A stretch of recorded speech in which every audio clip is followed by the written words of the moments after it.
Welcome back, everyone.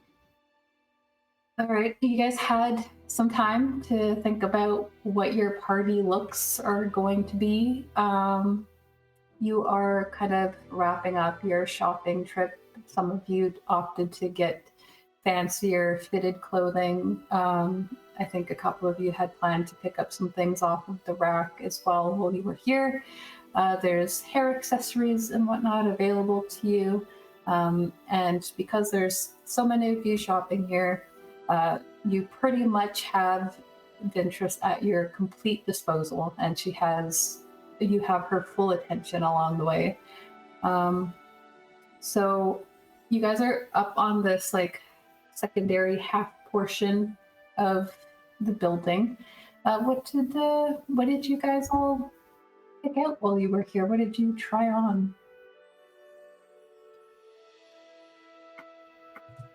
I'll start. So Raelynn picked out a fitted dress. It's tight along the top half, just past her hips, and then it flares out into a trumpet. It has embroidery and beading on it that looks like stained glass, and then the top half of it is all metallic Art Nouveau styled piping, and then in it there's like a iridescent mother of pearl sewn into it, so when she moves it reflects almost like a stained glass effect. And then in the back there's like a big keyhole. On her head she has, sorry, what? And I was going to say, and all that was paid for by Vael. Vael's treat. Vael. And then she got a really nice hair piece that's like almost like a round halo around the back of her head that almost comes to like a veil over the front of her face because she's really paranoid of running into a Vea. So that's completely fair. Yeah, you could definitely buy a wig here. And she's buying a straight black wig. Thanks, Vael. Thanks for not going overboard.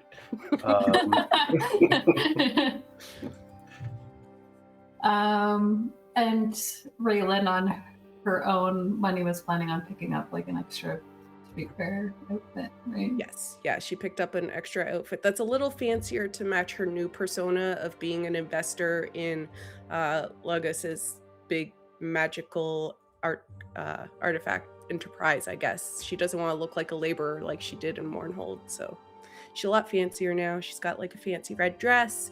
It has a belt with like these dangly parts on her hips, and then she has a beautiful mesh shirt that has like a sweetheart bodice and gold details.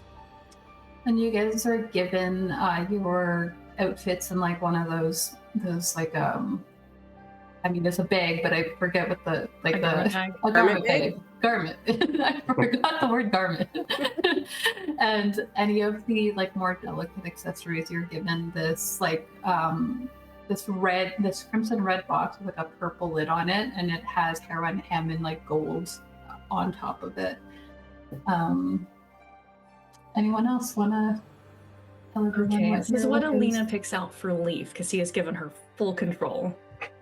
He is in a black satin suit, but the jacket is full of beads and crystals that reflect the light with this very long, from very strong structured shoulders, like a crepe or tulle cape that is like iridescent, kind of pearlescent like moonlight.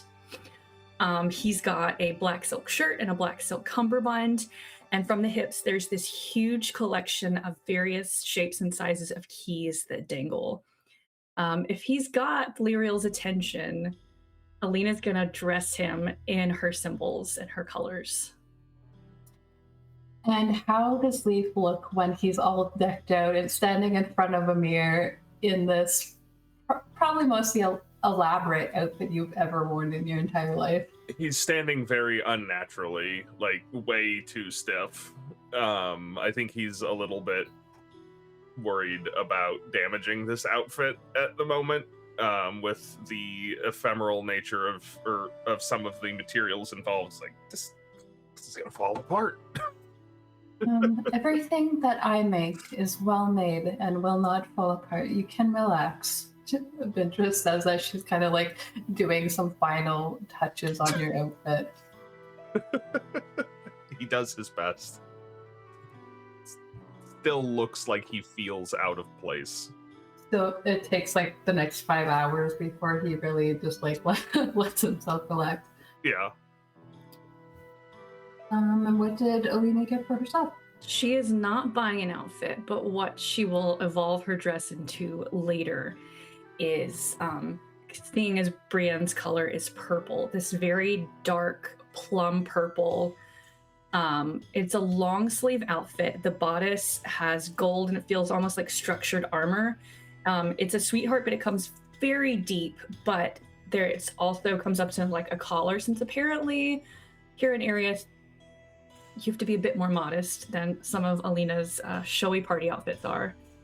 But the shoulders are really interesting. It's almost like elongated flower petals that build up to about here in various pieces.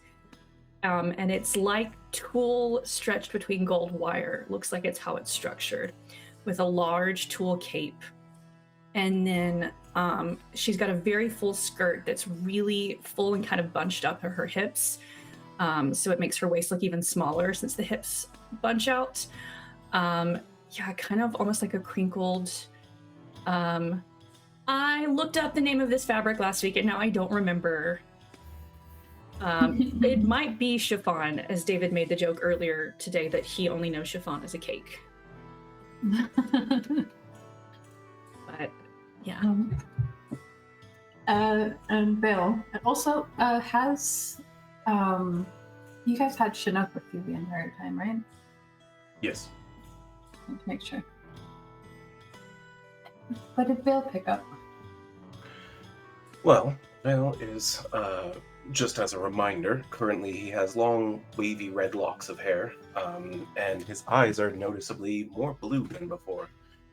And in order to match this new look, he's gone with something rather daring. A blue tunic with a neckline down to his belly button, a outfit with the black pants and black fancy jacket, and a black and blue cape with a deep blue inside.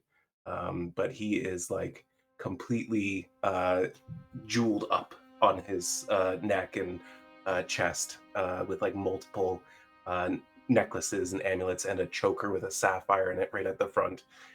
Okay, so not bedazzled. Yeah, I think Elian would be very pleased to know that he's going to this party in spirit if he can't go there physically. And Chinook gets a very nice navy blue silk scarf to wear around his neck. Oh, so dapper.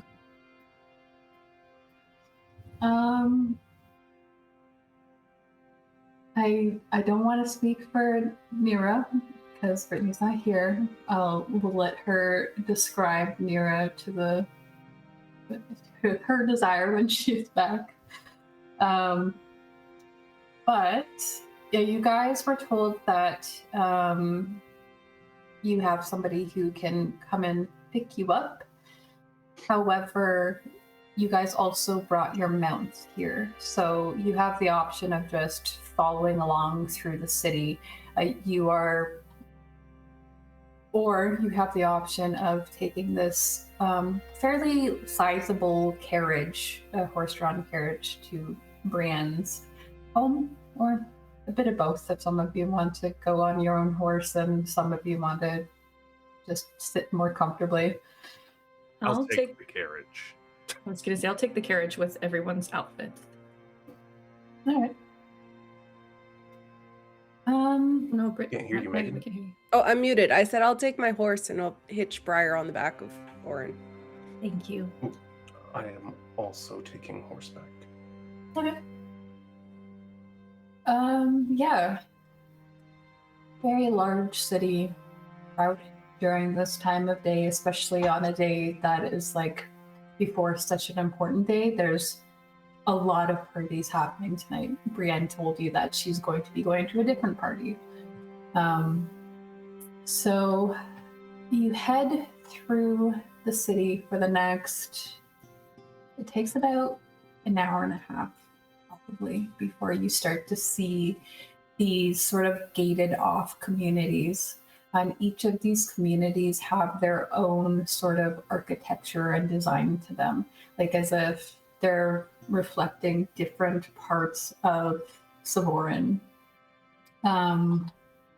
The style of the housing very different from each other, and it's not like just a yard and a large manor like you saw in Mournhold. It's like this, it's like small communities that you're passing, like pockets of maybe 6 or 7 buildings each on these properties as you're going. You keep on heading through. It's another maybe half an hour or 45 minutes, but you'd suspect that it wouldn't normally take you that long. It's just there's a lot of foot traffic today going in and out of this place. Eventually, you see that the carriage who is leading the way starts to pull off down towards this gated off community that looks, there's a lot of white architecture and it kind of resembles some of the downtown stuff, but as you get closer, it looks more like just regular stone that's been refined in a certain way rather than it being this like immaculate marbled polished texture that you saw in the downtown heart of the city. Eventually, actually, one other thing is that you notice is there's just greenery everywhere, just climbing up the sides of the building. Trees are very tall. It looks like they tried to squeeze gardens into every space here. And eventually you come across this large arch gate. And on top of it, it says, Brienne stead away from home is what it says over the building, or over the entrance to this community. You kind of pull up to this gate closer, and the man who was driving the carriage gets down and off, and he waves one of those little like stone, like rune stones that you guys have seen in other places, against this little pedestal near the gate. And the gate soundlessly parts in front of you. There's like a thrum of magic in the air. This wrought iron parts to reveal a space that feels like entirely different from the rest of the city that you've been to so far. Feels very private, welcoming, and as soon as you guys enter through this gateway, the noise of everything outside just kind of falls away very quickly. There are pale stone paths that wind between manicured greenery, tall walls and trees that kind of cradle this community, causing like a sort of private retreat feeling to it. When you get about a minute or so down this path, there seems to be like an area for like horses, and you see 2 other wagons that are currently not being manned by anybody. And you're kind of directed to leave your horses with the people who are tending to the stable there. And this whole area is like, as soon as you're like inside of it, there's just like kind of canopies of trees over you, but still very well lit. There's a lot of sunlight filtering through the trees. And just like a quick glance, you see, there's about 6 large buildings in this little gated community, and all of these paths that you are following seem to lead to the one like way at the back of it. Like it's very clear that that's the main manner, but it looks like a bit of a walk. Is there anything that you guys would like to do or look at before you get to actually see Brienne? How close are the walls and the trees to the actual main building? Asking for the Monkin fighter.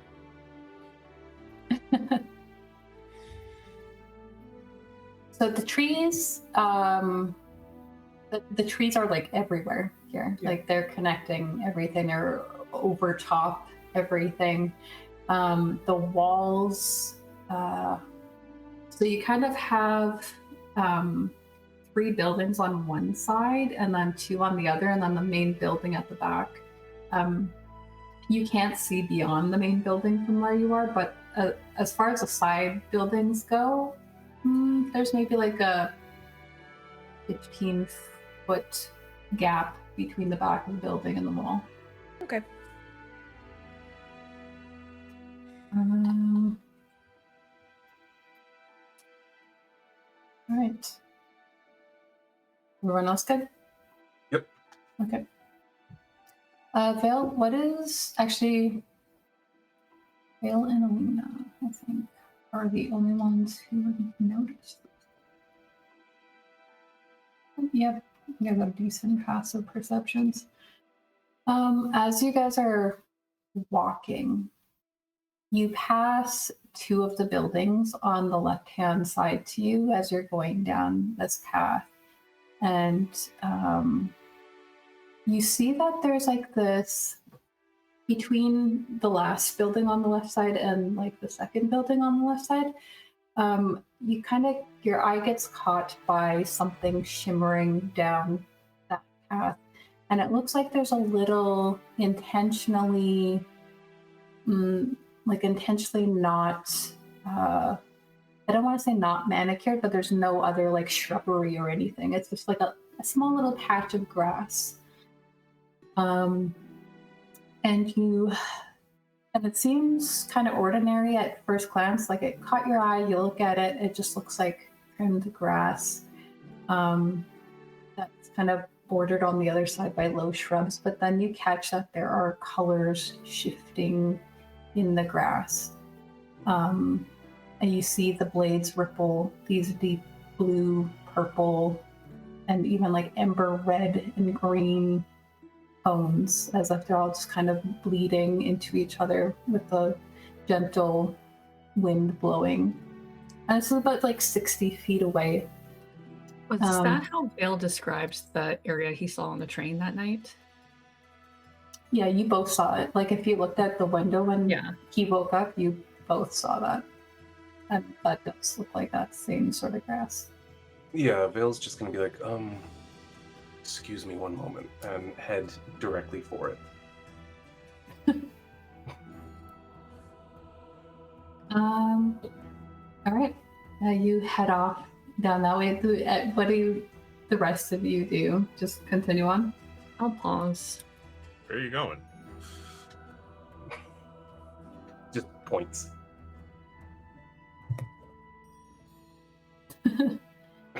You head down, and it's like kind of tucked behind a building a little bit. And as soon as you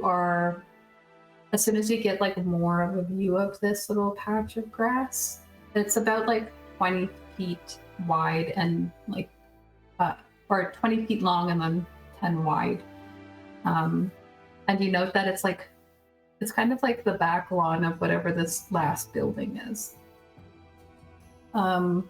And you notice that there is somebody sitting out there. There's a woman sitting on the grass. She's just wearing very simple clothes for the city, but it's like a purple blouse and kind of loose, dark gray pants that are high-waisted. And she's just lying on her stomach, reading a book, and her hair has the same color as Brienne. She's gnomish. Looks maybe a little bit younger. It's hard to tell with gnomes, though, just how much younger. And She only gives you like a brief glance. I think she flicks her eyes up. But there's plenty of space on this grass if you wanted to get a closer look at it. And it's just grass? Or... Yeah. I think he'll step onto it and acknowledge her. Hello there. She flips the page of her book. It looks like she's like finishing it. Finishing. She's like, she flips the page and she looks up at you. She doesn't say anything. I'm sorry to disturb you. I'm Lagos. She's going to sit up, and you notice when she sit up, she does it with great effort and difficulty. And you're noticing now, as you're closer to her, it looks very tired around the eyes. And she just kind of gestures to her, like her throat. Oh, you can't speak. Are you able to sign? Not wanting to waste magic before the party, Bill's just gonna stick his head around the corner and be like, I guess and he does mean that at Raelynn, but he's not making that clear at all. So if everyone follows, that would make a lot of sense. I figure everyone would. Yeah, you guys don't know that there's someone he needs to have translated for. Yeah.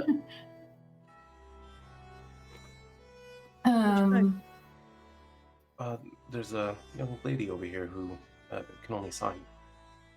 Oh, okay. She'll sign. Hello. Pleasure to meet you. And she signs back to you, and just like immediately you can tell that she's probably been signing for quite some time. Like, she's good at it. There's no awkwardness. It's pretty fluid. She signs back. Are you the guests we're expecting? I believe Yes. so. And then she says, hey, well, I know your names. I'm Fionna. Her name's Fionna. Anything she says, I'm translating. Anything they say, I'm translating. Yeah. Well, she can hear us. Yeah. Well, Fionna, that's a lovely name.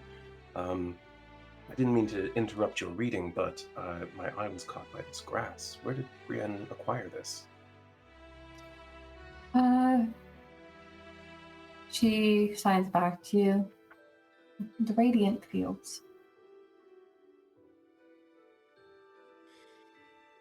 A bit of home she brought with her here.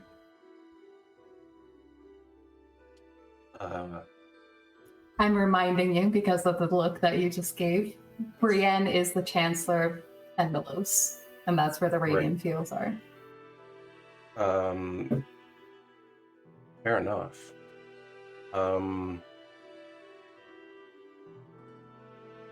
Brienne is originally from the Radiant Fields, or just nearby? She signs back, just nearby. One of our distinct features. Yes, that's quite breathtaking. I'm more familiar with the Feywild myself, which has similar effect. Yeah, it's all over Endelos.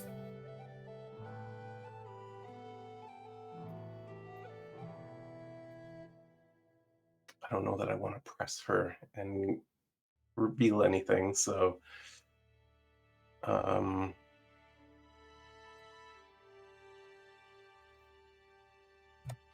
you don't by chance... Sorry, go ahead. No, I was just gonna fill the time while you think.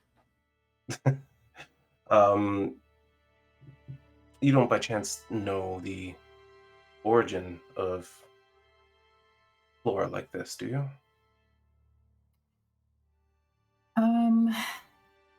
She tilts her head. That question seems to get her interest a little bit more.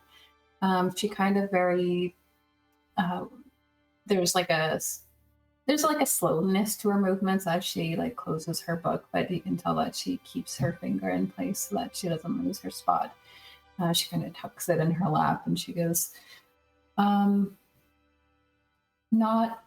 exactly. I do know that it showed up the way it did around the same time as the Sands of Azurith.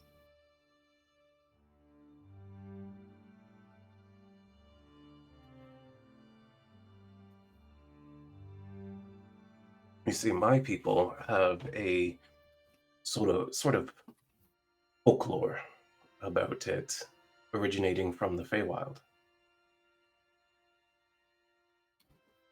She nods. I've heard that. Do you believe that? You know, I tend to be more skeptical, but the more and more I think about it, the more I come around, I think.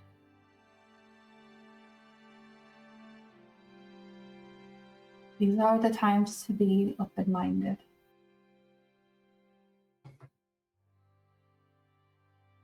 I suppose that's true. She's going to say, do you all want to see something?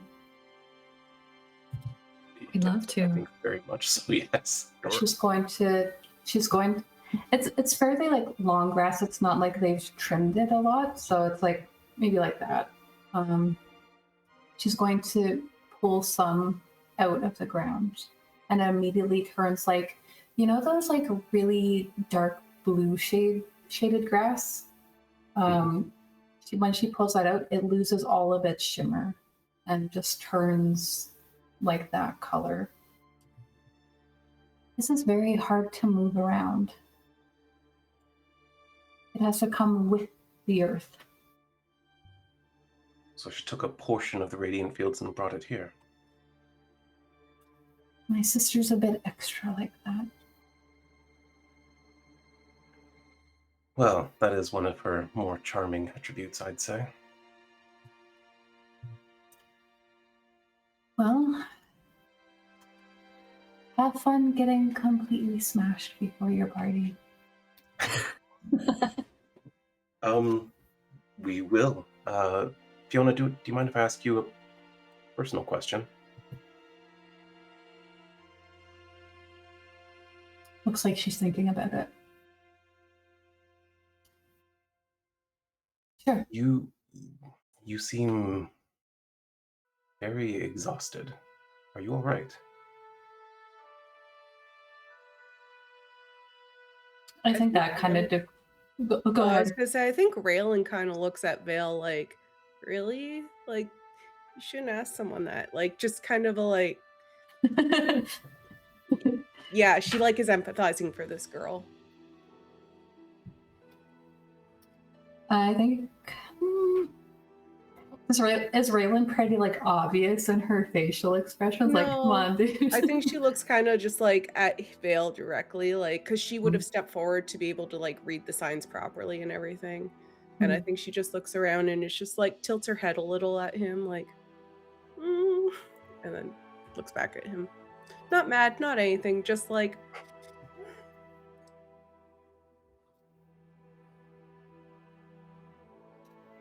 just rolling to see if Chinook ate a bunch of grass, and he definitely did. He's gonna have rainbow poop now. You're just curious about the shifting color, I think. She goes, tired on many levels. Yes. I've succumbed to this sickness that's spreading around, and I'm not allowed to go home because the treatment here is better. Oh, Or I'm very rather- sorry to hear that.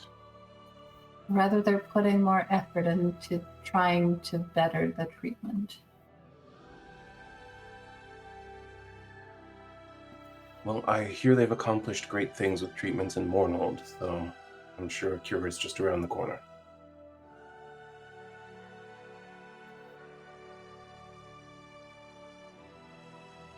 She just kind of smiles a little bit weakly.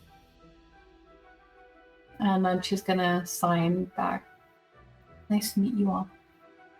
You as well. Highlight of my day so far. She watches you guys leave.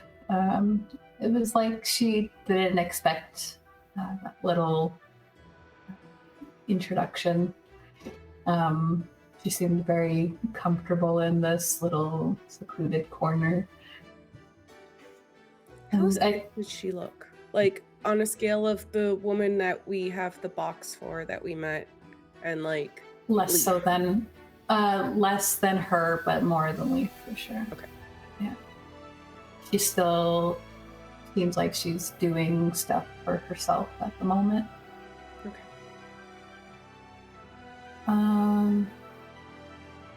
Yeah, you guys. Sorry, was there something Alina wanted to do? No, I was just going to add to the conversation while Shanks tried to think of what to say next. Alright. Yeah. You guys head through the actual like main house. And these crews just, you see that they all kind of work inwardly toward this large manor that is rising from just like, there's a lot of different stairwells that are like leading up to this building. It's like you could go up to this second floor over on the right hand side of the community. It's just very like, it's as if everything is just guiding towards this house, a very intentional way. And you're going up these stairs and they have ivy just climbing all over the stairwell and up the walls, kind of softening this stone architecture. A lot of things have gold accents if they're not actually part of the home. You're seeing like little statues and your like bird baths and things like that along the way. All of them have little gold accents to them. And you reach this front landing. The doors are tall, pristine, they're unguarded. They're instead flanked by these like tall shrubs that go that span up to both floors. And as you guys kind of make your approach, the doors open up and you can already hear the clicking of heels, very quick, brisk steps from Brienne inside. You can see her coming, and you can see that at the door already is this guard who is always with her. And she goes, it's almost like she was waiting for you guys, because she has this sheer sort of cape billowing behind her, and she's just like, welcome. It's very like showy. Thank you so much for inviting us to your wonderful home. I do apologize for our tardiness. Some people, and she'll kind of give like a playful look at Leaf, took a little bit longer to figure out what he wanted to wear. Well, let me rephrase that. Needed a little extra guidance. She just kind of chuckles at that. Well, we have time, and really, this is all, you're helping me, so I really can't complain. And the party doesn't start for another couple of hours anyway, so welcome in. And she kind of gestures and steps aside so that you guys can let yourselves into this large manor. There's two stairwells going up on either side. They don't meet at the center. It's like they go off to two separate wings of the house. And then immediately ahead of you, you can see that there's like this large living space that overlooks the backyard. And now, Megan, you do see that the distance between the back wall and the wall that's surrounding the community. Probably like 60 feet, as there's more garden and stuff outside at the back. You guys had a good shopping trip then? Successful? I like to think so. So I found something just daring enough. Well, good then. You should leave a very good impression and a memorable one then on my behalf. She's gonna kind of gesture you guys and lead you towards the sitting area where there's already a bottle of wine open, mostly gone, and you can see like half a glass of wine. This woman puts it somewhere. You don't know where. She's so tiny, and you'd think she'd be tipsy, but she seems to be holding herself well. I will take a glass and raise it to her. To new friends and to making lasting impacts tonight. I'll toast to that. Right, well, just gonna sit down. I do have a little bit of information for you that might be helpful as you get into the party this evening, though I am also still able to answer any questions you want. I know you're trying to get your sort of foot in the political landscape, so I'm all ears if you have anything you want to ask, but... please do share your new information first. I have asked a friend of mine to do a favor for me and also go there. Especially after some of the enlightening information that you guys have told me about what's going on in Mournhold. I thought it'd be very beneficial. A man named Grendel Kite, gnomish like me, long time acquaintance of mine. We have a little bit of a history. She kind of seems proud of that. And she goes,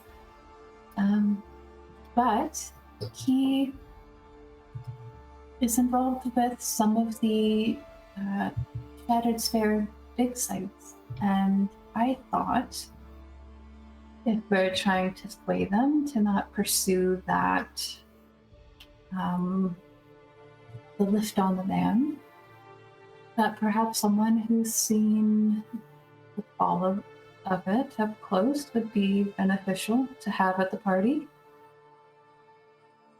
Of course, he's not the very political savvy type. He more academic in his speech, let's say, and I'm a little bit worried that maybe he might bore someone to death before they hear everything that he has to say on the matter. That, or he might ruffle some feathers of some other attendees. Oh, well, then pair him with Lagos or I. I come from an academic background, and I think I can translate from academics to politics. Very well. I've already let him know that you guys will be going there.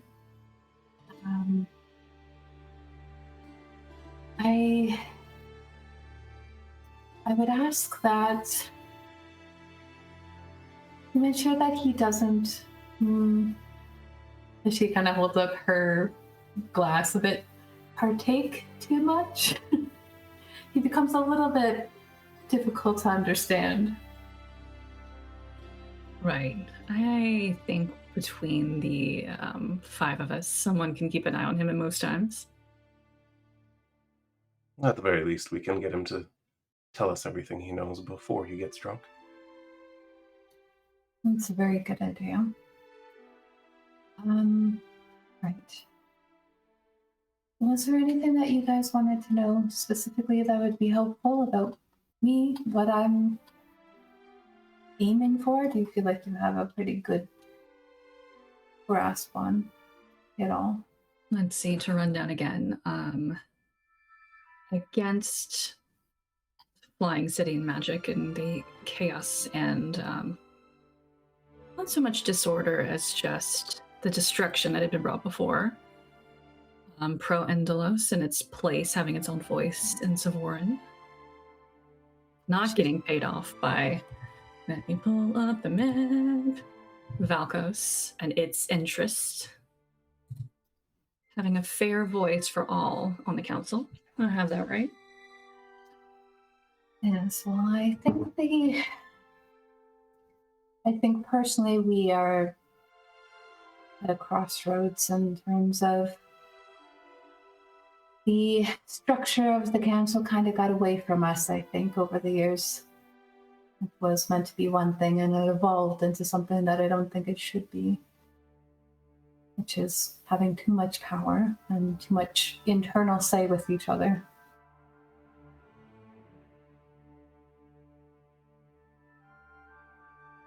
And you prefer when it was a bit more balanced with the royal family? Or not quite that far? I like the idea of a council. I like the idea of people voting on matters of their own people. I don't know how I feel. I feel it gets too complicated when we are the final say, though. You think you might like the people to make the final choice, then?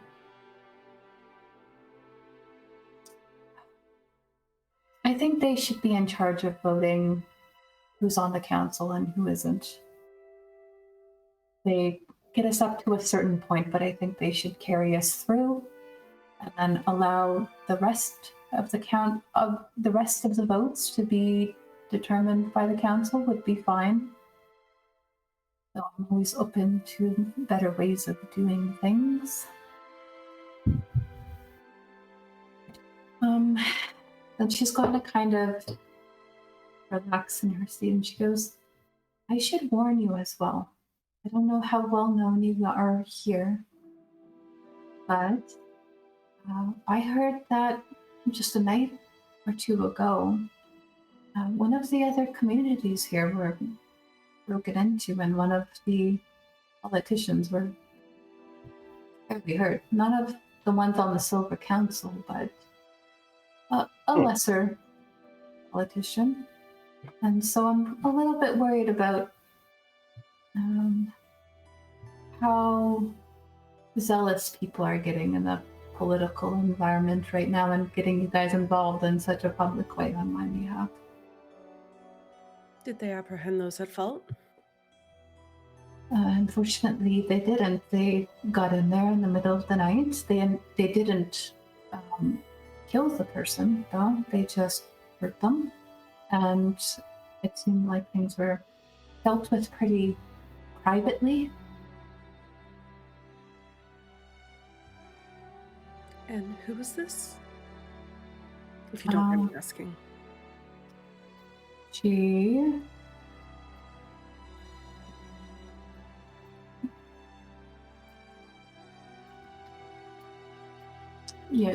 gives you the name Ophelia Watts. And she's like, they are, again, not a very strong name when it comes to things like the council. Just very, very wealthy, able to afford, and she kind of gestures over. She's from a smaller town here in the name I keep wanting to say area, Vaelthar. That's it. Do you think it was a simple robbery or perhaps an intimidation tactic? I don't actually know, but that's a very bold move to do here in this community. It's not something that I've heard of before.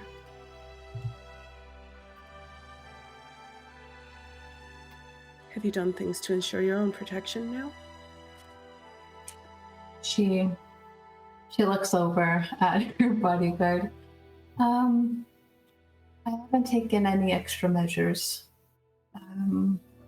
We do have some fairly decent wards around around the outside of the community, though. Well, if you'd allow me to be so bold, I would like to offer an escort to making your vote tomorrow. Oh. You're offering your own services. Yes. We're used to traveling around, and we get into the odd scrape of trouble.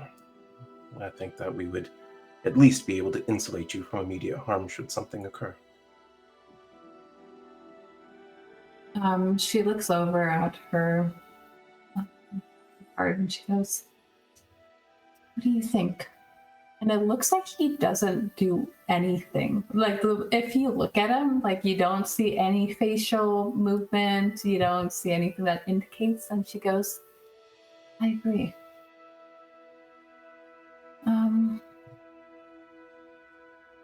I'll have to do up a little bit of paperwork after the party that I have to attend to tonight. But I should be able to contact you again in the morning. Is that all right? It's perfectly fine. Are you early risers?" So for everyone. Yes. Mostly. I guess because Nira is there, Nira would also be like, Yes. yeah. Oh, okay. Well, that actually puts my mind at ease. I haven't really felt very welcome since I got back here. It always feels like someone's whispering about me every time I enter a room. I know the feeling. In a good or bad way? Both.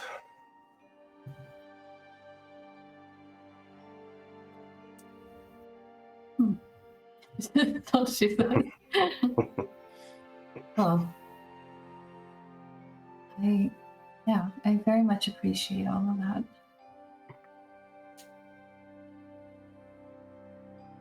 I think there's going to be a lot changing after tomorrow.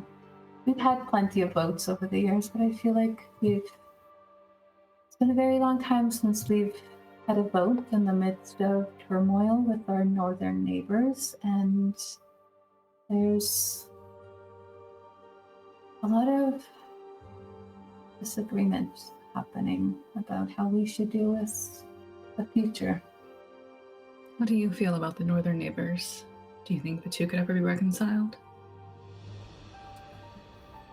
It's a very long time of holding a grudge against somebody.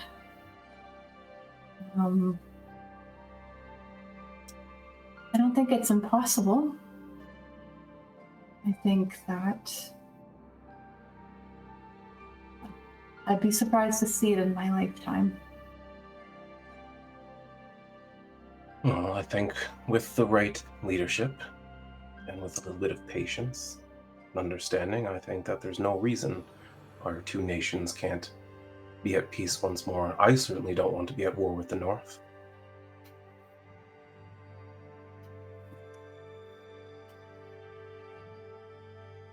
I always found a little bit odd and barbaric to just fight over things instead of talking them through. It should certainly only be seen as a last resort.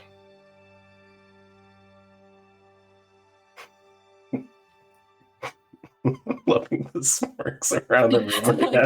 How many fights did we get? No comment. I'd like an adult. please. Flashbacks to Vael murdering their captives. Yeah. Yeah. Should be a last resort. Or when I feel like it's the right thing. Hey, they should Yes. have thought about that before they started. Whatever the war. Raelynn says, just do the opposite.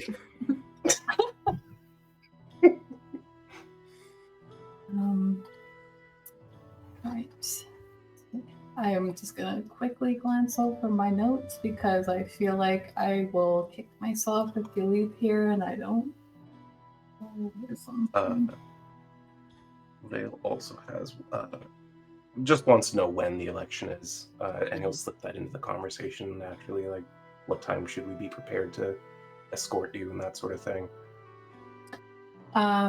Right. Yeah, she would tell. Do you want to like RP through that in the way that you would ask certain things, or? Either way, yeah, sure. Let's yeah. Because I don't know if there's anything you'd like. Oh, I didn't say that though. Like, so I just want to be careful. Yeah, he's gonna ask what time he should plan to be here, kind of thing, to get her there. Well, if you are doing me such a big favor, if you would like to come and eat breakfast here with me around 11 o'clock, a late breakfast, and then we can head out, and the actual boat won't start till 2, but I like to be there a bit early. I think early is best. You'll be well defended once inside. Yes.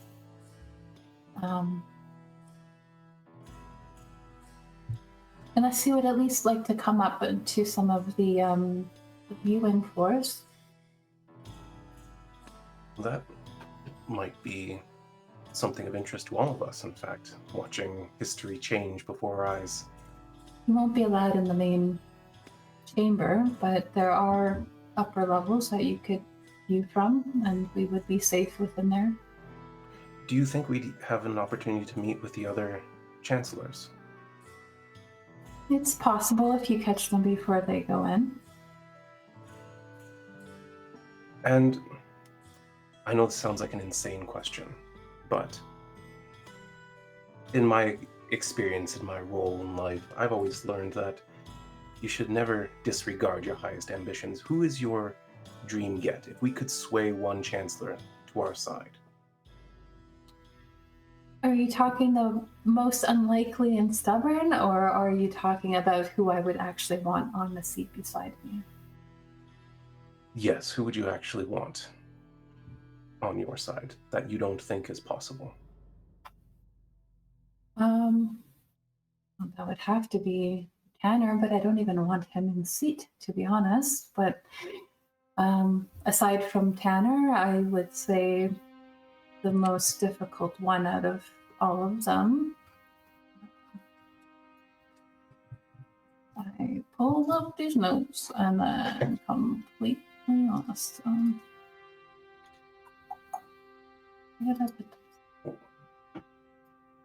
The wall bowl.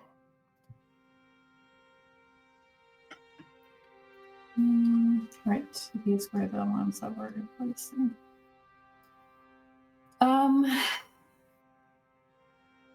Well, assuming that I get on, and Peter doesn't take over for me, I suppose Matthew's a little bit up in the air still. I would like to see that, but even more than that, his opposition is very vocal about wanting to pursue the aerial lift.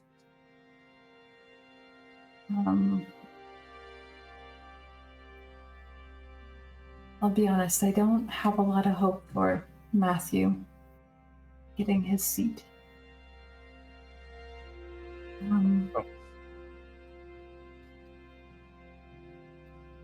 But the one who would be the most vocal against him would be Tanner.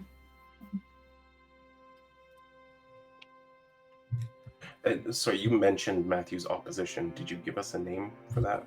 Dallas. Dallas, okay. Yep. Right, okay. And Tanner's the most vocal about not giving Matthew his seat. Mm-hmm. Okay. And Matthew is a question mark. Like questionable on what he will vote for if he gets on the seat. And Dallas is very much against your guys' best interest. Yeah. So if Dallas gets a seat, we definitely need to have pulled some shenanigans by then. But and Matthew's like, maybe you can work at him in a different way. I think, I think like above the table, and I don't know if everyone's in agreement. I think the goal is to like traditionally convince Matthew, and then magically convince Tanner. Yeah. Agreed.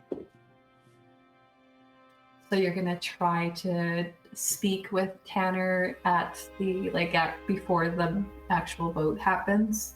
Yeah. Okay. Lagos.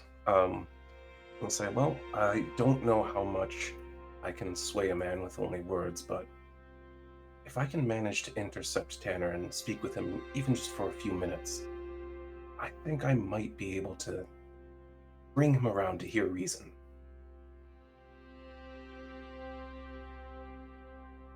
Tanner's a very proud man who doesn't really like to talk to those who he sees as below him. However, there is one thing I've been hearing, that there's a lot of vocal uprising a lot around Sardan. Lots of support that he is very close with, I suppose. He actually seems to really talk to his supporters one-on-one, so if you need to pull a little bit of a trick to actually get his ear, maybe playing to that angle. Well, I don't know how well I can pull off the Zardanian look, but I'll give it a shot.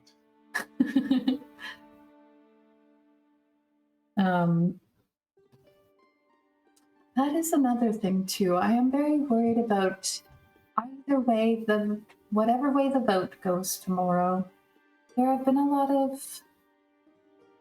were a lot of very quiet, peaceful protests happening all year, really.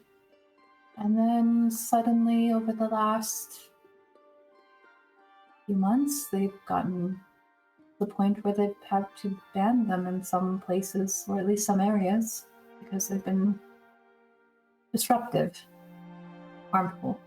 Protests to one particular side or all?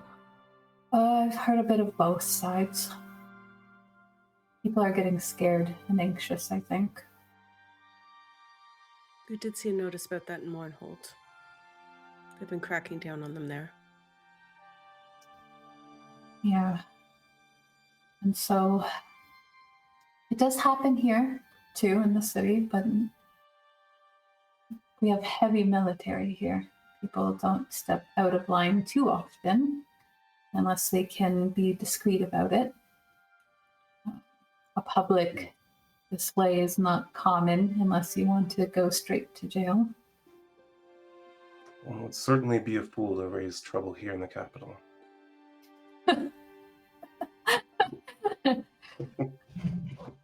It'd be crazy to blow up that friggin' crystal. Or the train. Foolish, I tell you. Unless there's anything else specific.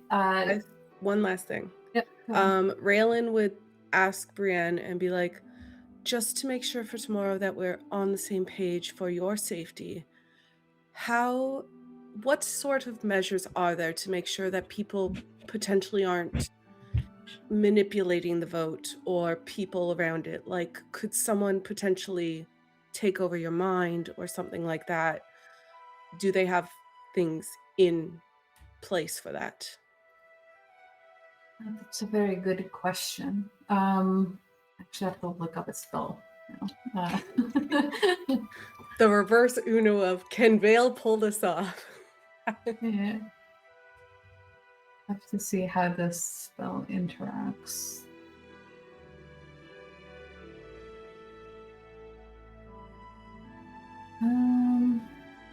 That's a long ass spell. Okay. I'm mostly trying to read if, like, you know what? What we'll say since, yeah, she kind of pops up her glass a little bit. It's like as if whenever it gets like this much, she puts more in it. She goes, that one's a little bit of a tricky subject. Usually, before we actually enter the viewing area in the main chamber, there is a I wouldn't call it an anti-magic zone per se, but there is a certain process of going through dispelling certain things and people. But once you're actually into the main chamber, there's not a whole lot of concern. Like I said, there's a lot of paperwork that has to be done, processes that have to be made before I could even allow you guys up there with me. She says, you are, though, going to be tagged when you get in there. Just like, it's something that we got from Zardan. They have certain measures that keep track of what sorts of people are coming and going for a certain amount of time. So you won't, if anything were to happen, you won't get too far away without them noticing. That sets my mind at ease. Thank you.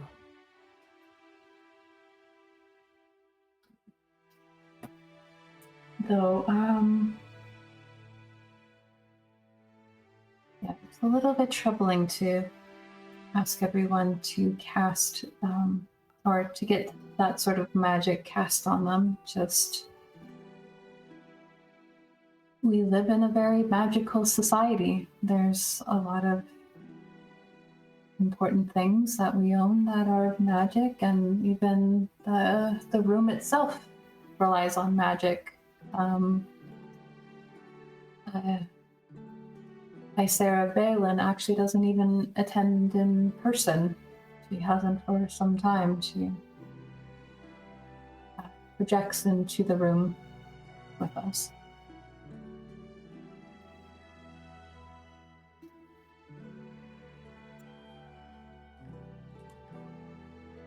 It's good to know. Yes. Well, now that we are all clear on night and tomorrow and everything in between, I say we get ready for a party. Yes, actually, let me show you my dress. And she's going to, she puts her glass down. But yeah, you guys have some time before the party starts, and she tells you that it goes from, you guys got here at 2, it goes from 5 to 11 usually, but people come and go at different times. They're not there for the entire night. It's kind of just an open, come in, support her sort of situation. And I feel like I named this place too, so you guys actually know where you're going. Oh yeah, I did. She tells you that it's at the Cyan Spire, which is, it's kind of like a condominium, you would guess, just based on the way that she describes it. And Bartholomew owns the top floor and also the rooftop access to the place. And so the party happens over those 2 floors. She expects it. Off the roof. She expects it to be rather. I think she would kind of ask you about your own experiences with parties, and if you said that you went to one in Mournhold, I don't know if you would, but you get the idea that it's more quaint than the one that you went to in Mournhold at Chistana's. Which is why she's kind of going to the larger party instead of her friend's party.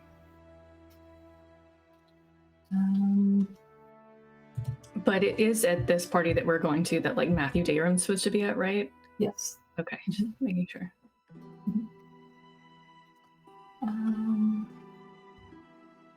Yeah, you guys are able to spend the next little while here. You do have to leave in a certain amount of time to actually get to this place on time.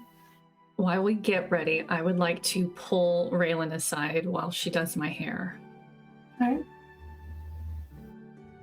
And given the amount of time we have, is it possible for Vael to kind of, what's the word I'm looking for? I don't know. I'm bad with words today. But basically, is it possible for him to basically get a short rest for the first hour? And like just kind of... Yeah. He's just like sitting around sipping wine, very slowly undressing. Anything, yeah, anything short rest, even the doing the hair and the chat that you guys want to have, that I would count that as you can have a short rest for sure. Yeah, because I need to Get those replenish hit some points spell back. slots. Oh, my hit points are fine. Well, mine aren't. But I'm glad for you, Vael. Me too. All right. Yeah, you guys are given a bit of like a room kind of to... It's... I wouldn't call it a bedroom, really. It's just like a... Definitely... It's just kind of like a very large powder room, essentially. All right, I will get Raelynn off to the side so we can quietly talk while she does my hair. She's just gonna like sit you down and take your hair out and just brush through it like for a little while, just to like calm you and soothe you first, give you a little like head, like scalp massage, give you the whole spa treatment kind of thing. Then I she'll want that start in real life right now. Raelynn, Kimmy gave me information yesterday about the curse. Leaf's curse? Your curse. My curse. What could Kemi possibly know? She had learned some things about your history and your lineage. Like what? From my understanding, it's been around for a very, very long time. Reneth Scaldin, long time. That far? But they managed it for a long time. And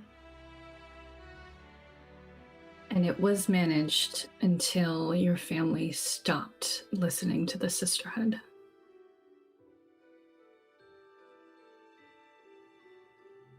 Do you think it's them taking it out on us?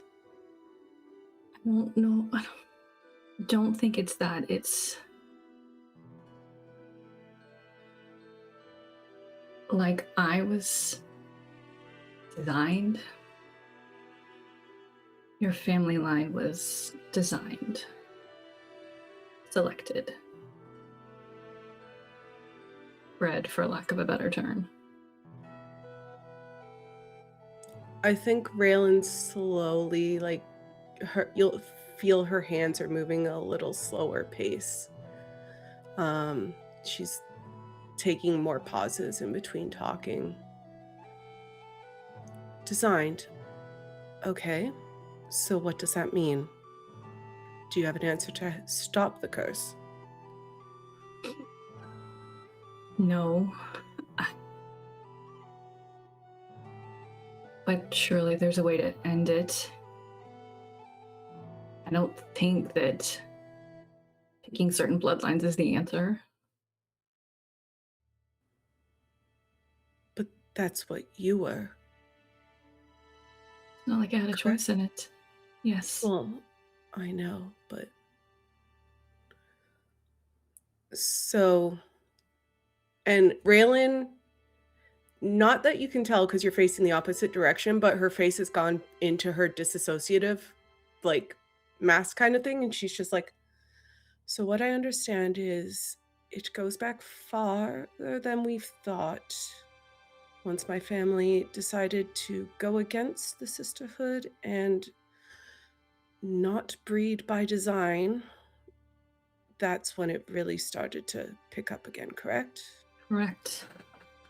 And So I don't know if this was something your family knew about, or if it was something that got enveloped into the mass of secrets the sisterhood keeps. So the way to end it would be to pick someone that is strong, ambitious, powerful, with a good bloodline. I don't know.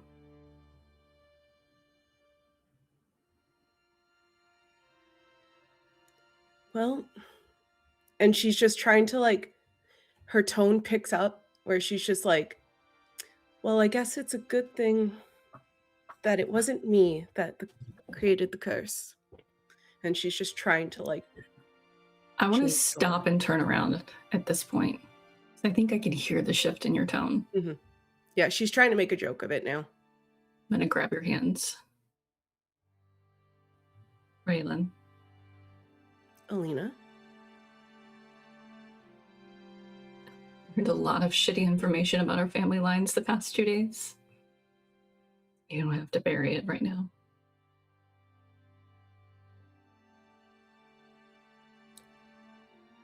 I think I just need more time. It's a lot to take in. Do you trust Kemi? I do. Did she say who her source was?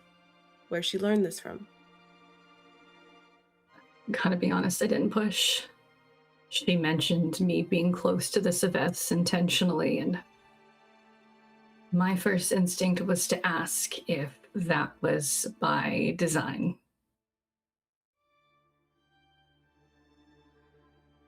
Kemi's to be at the party tonight, though, yes? Yes, Well, then I'll just ask her then. you should.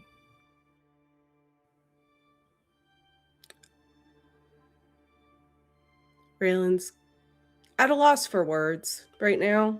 It's a lot to take in. And then When you're she's, ready to talk, Raelynn, I'm ready to listen. thank you. Thank you. And she like, her face is really like stoic and not be able to process emotion, but her thumb is rubbing over your hand. Like a little bit of like, okay, she understands. She's connecting with what I'm saying. She's just not. Mhm. She'll process it later. Was there anything else?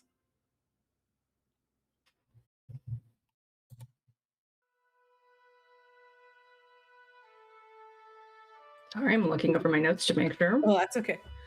Do you think it could be broken? I hope so.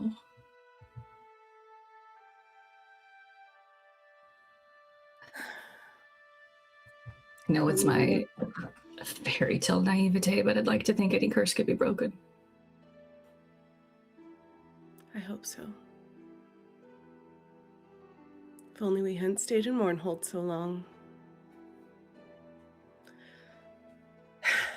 She's gonna sigh and then go to the bag of holding, and she's gonna pull out like a little piece of fabric with something in it. I tried my best to do your hair. I can only do so much. I'm not magical like he did. I know that your magic can make your hair look even more accessorized and beautiful, but I know you enjoy fairy tales, and I got this for you. And she's going to hand you the little parcel.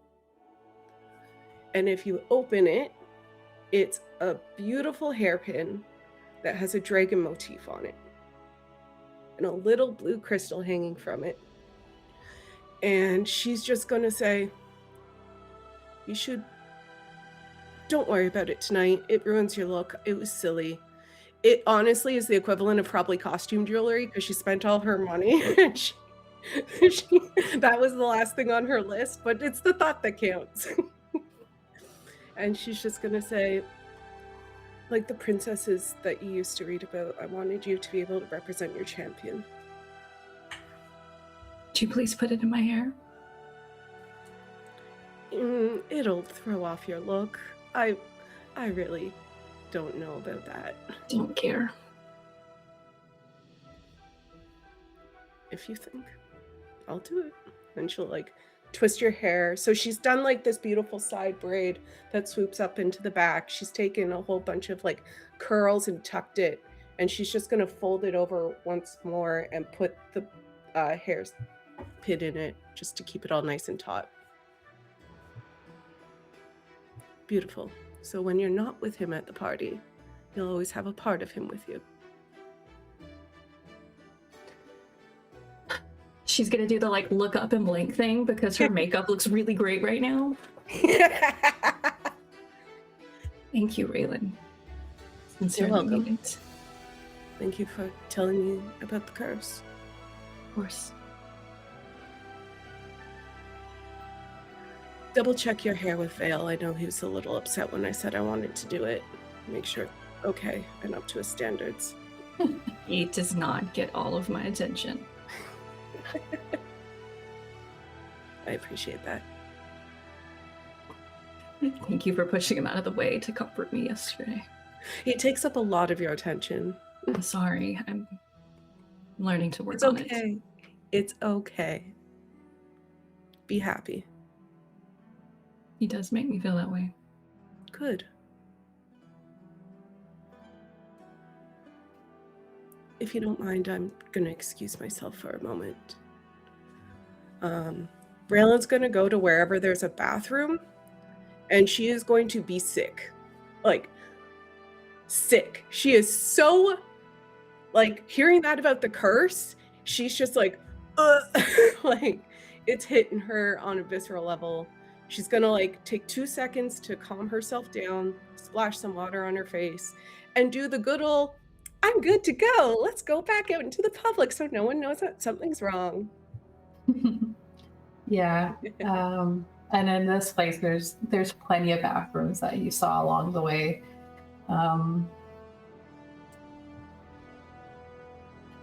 Is there anything else that anyone wants to do before we kind of transition scenes out of I here? don't have to roleplay it, but I'm doing Vael's eyeliner. Raelynn would like. Oh, sorry, go. no, by all means. No, do your thing. You do your please. No, I'm gonna do my thing. You guys can decide. Finish up your thing, then I'll do my thing. Mine was so minor, but yeah, Vael, like I said, just kind of spends that first hour drinking wine and very slowly undressing. And he's like lounging on her couches and stuff. Like he does, he's feeding Chinook and like. And while Leaf is getting ready, there is a mage hand following him around with a hairbrush.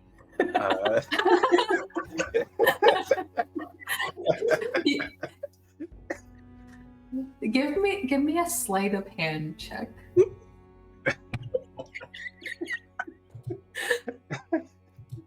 I love how you and I both have the same thought. You get like a couple of fairly noticeable like tufts of tangle out of his hair, and then the rest is kind of like he's batting you off. He notices what you're doing.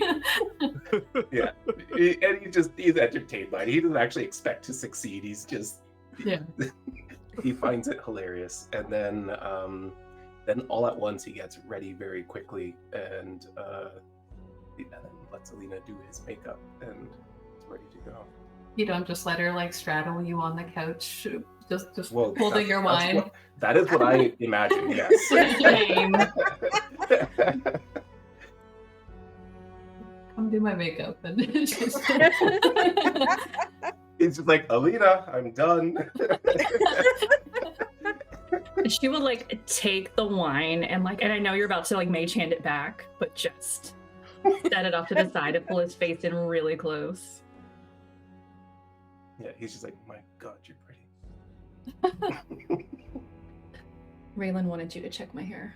And then she'll make sure, like, she'll kind of tilt it a certain way so he sees the pin that Raelynn got for him, for her. Oh, that's new. It's nice. Raelynn got it for me. fantastic job. She really did.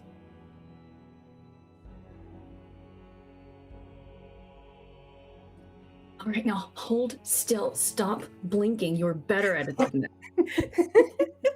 His eyes are just so sleepy from the wine. Yeah, he has a little bit of the after wine sleepies, but he'll be okay when the party starts. Is Vael ticklish? Probably not, Okay, never mind. fortunately. Yeah. And then once everyone is ready, because she's had her hair done for a while, then Alina will, because it's fun, she'll do the Hunger Games twirl and let the dress like transform as she twirls. Amazing. Oh, Go sorry. ahead. Go ahead. Raelynn would have offered to shave Leaf because he's looking a little scruffy. So Vael and Raelynn had both the same idea of like, let's make this guy look a little better. And she would just be like, I bought a shaving kit, so we can do this properly now. That'd be great. I think you're better at it than I am. I didn't want to say it, but yes, I am. Honest as well. It's easier when someone can look after you. All right, sit down. Let's do this. Relax. I've Oh, got and everything this time. And Vael was trying to attack me with this brush. Did he succeed? A little bit. But I'll work on that after. Hold still. And she's just gonna like lather up his face and actually give him like a really nice like shave this time. Last time it was just like I'm using a dagger and whatever. This time it's like I got the straight razor against your neck and you better not move. Like stay still. And maybe a little bit to Leaf's dismay, the shaving cream has like it has like a scent to it too that is not, it's very distinctly not his.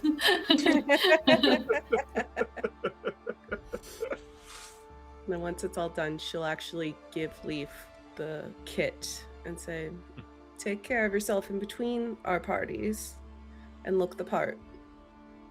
thanks. You're welcome.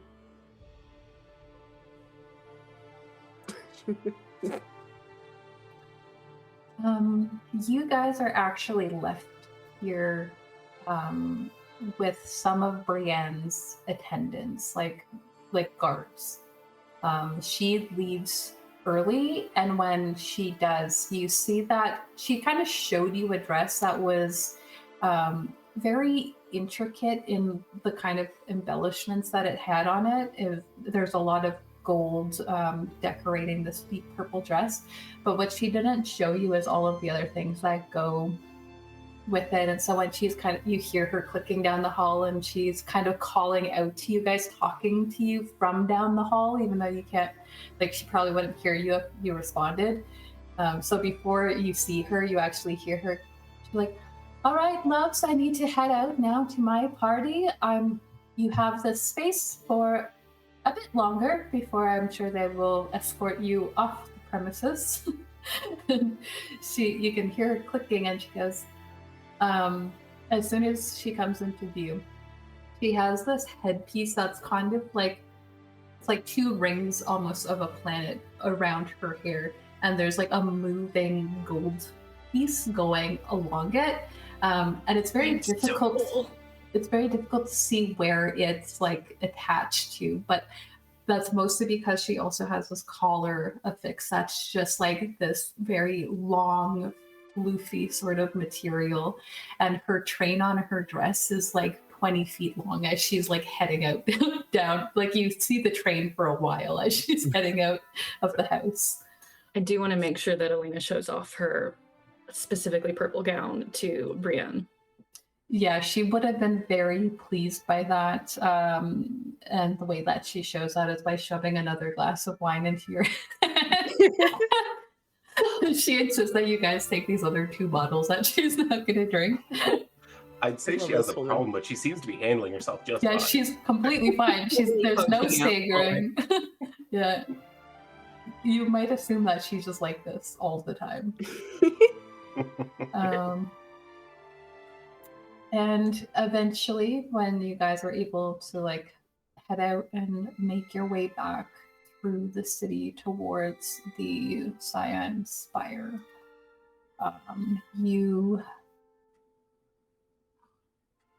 it's nearing like actually, how early do you want to be? How late do you want to be, knowing that it starts at 5 o'clock?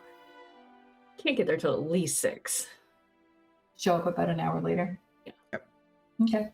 It's you're going through the city, and this part of the city in particular, which is closer to like these richer sort of neighborhoods, it's just beautiful, like a beautiful spectacle of colors. Certain buildings seem to be lit up blue, and some are lit up purple. All of them are just these like magical sconces inside you can see, and some buildings have like almost kind of like a spotlight-esque feeling to them, but there's just like these lights at the base of these buildings as it starts to get darker out, just casting a very beautiful color over the city streets as you head through. It hasn't gotten any less busy as you've been going through the streets.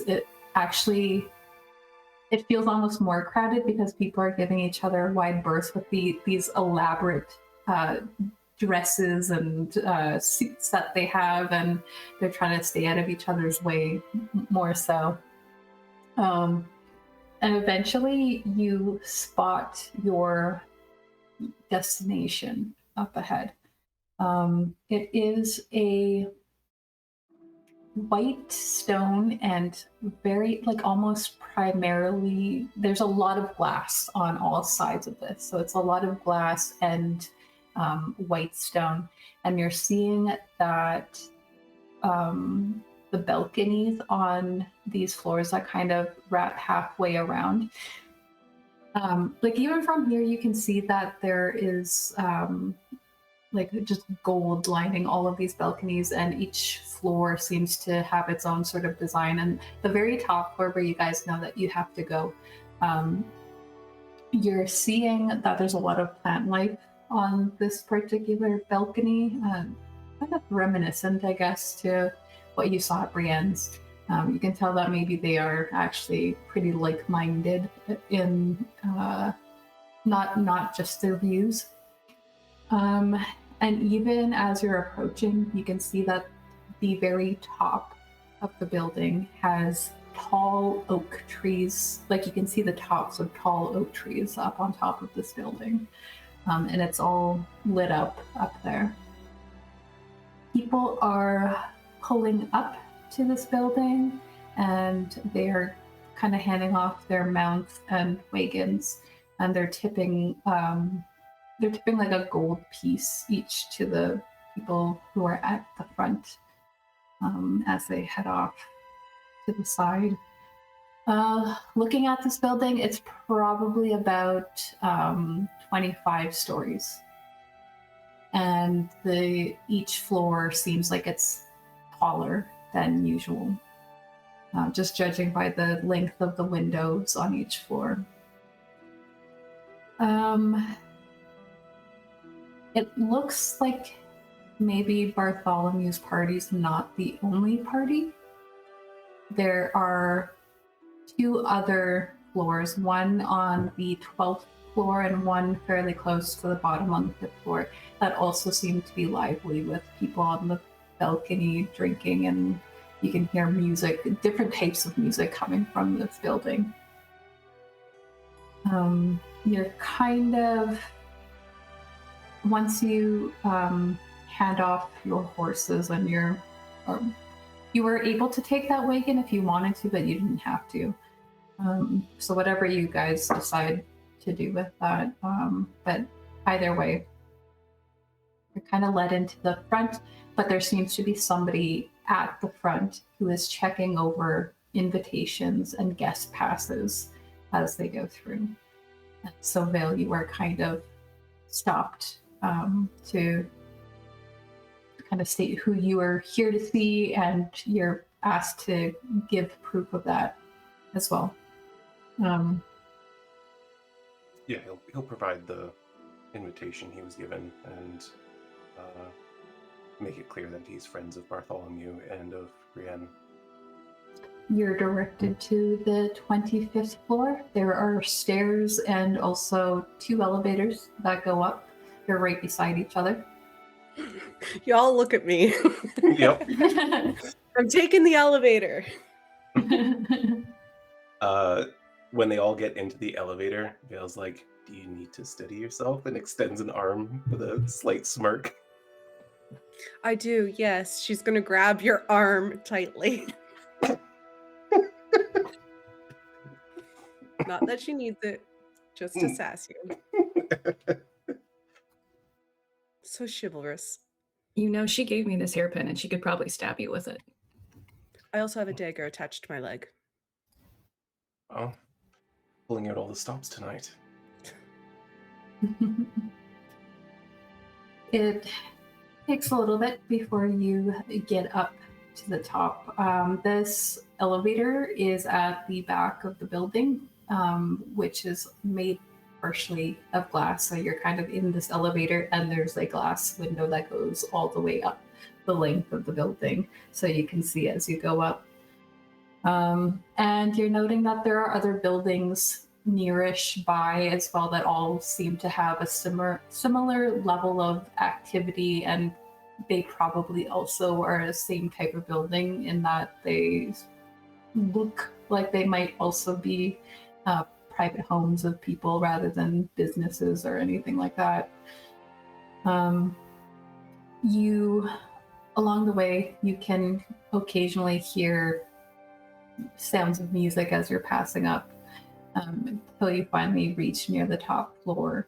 And you can hear what essentially sounds like a sort of waltz going on inside, as the doors open into this fairly large entryway that has 2 doors right ahead of you. And there's also two large human men dressed in this like sleeveless black and gold attire. You can see that if you look fairly closely, you can see that there's definitely something underneath what they're wearing, maybe some sort of armor. Both of them are equipped with short swords, two short swords, and they, as you enter in, you seem to be let in freely, like as if they expect everyone downstairs to handle the situation. And I think as you look into the party area, you see already maybe like 10 or so guests. A couple of them are dancing off to the side. Some of them are standing at tables just talking to each other. And you see a very, he's more like plump than sturdy for like a dwarf. He's on the rounder, softer side, standing at about 5 feet tall. Deeply tanned skin, sort of like a dark auburn hair color, and it's kind of balding at the front area. There's a receding hairline going on. I think the oddest feature about this dwarf is that he doesn't have facial hair. He has just very intricate braids coming down on all sides, and he's wearing black and gold, just like the people who are guarding the doorway, and a very a long, silky purple cape that seems to match some of the clothing that Brienne wears. And everyone who you've seen like kind of go by kind of greets him, and you do hear fairly easily someone refer to this man as Bartholomew. As they come up to him, like probably a few drinks in, like, Bartholomew, like my good friend. And their conversation happens at a similar level, and it's very like pleasantry talk. Haven't seen you in a long time. What are you up to? Let's not talk business, like things like that. But you have now arrived at your party, and it is a little bit after 8, so I think we will stop there and come. Hello, welcome back, everyone. Yeah, so you guys have just arrived at this party. It's already been an hour since it started, so people are already kind of into things, drinking. There are so many chandeliers in this room. The man Daisy was right. Daisy knows her stuff. Gonna be so hungry at the end of the night. You see some tables set up. There's some sitting areas, and it seems like people are wandering out onto the balcony, and other people are dancing in the common space. There is, I should probably reflect this part better, actually, because there's a little bit of a crowd around. You see that in the center of this room is one of those like hollow display things that you've seen twice now, just kind of in the center of the room. Right now, it's not currently on, but it looks like people are talking nearish it. And when you enter into the space, Bartholomew immediately notes the new people that have arrived. I actually, yeah, okay. He goes, oh, welcome. You must be here for Brienne? You are even more delightful than she described. Oh, well, that's always good to hear, I suppose. Where are my manners? And he holds out his hand. It's like a freaking baseball glove, the way that this man's hands are. And he goes, Bartholomew Lindor, nice to meet you. Tanea Faye, nice to meet you. And he goes around to each of you. What names do you say? Fake name. Yeah, Lagos. Aggie or Grisk. Amelia Rook. Well, I heard that you are here in place of her tonight, our guest of honor. Yeah, feel free to help yourselves to any food, drinks. Music is delightful to dance to. And the people are so-so. he kind of like playfully jabs at the man who was kind of talking off his ear drunkenly just a moment ago. Do you want me to show you around, or he kind of gestures to the room? We've pretty much cleared everything out for the party, so there isn't a whole lot to show you, and he's going to point back to where you guys came out of the elevators, and you see that there are 2 sets of stairs that go like kind of up.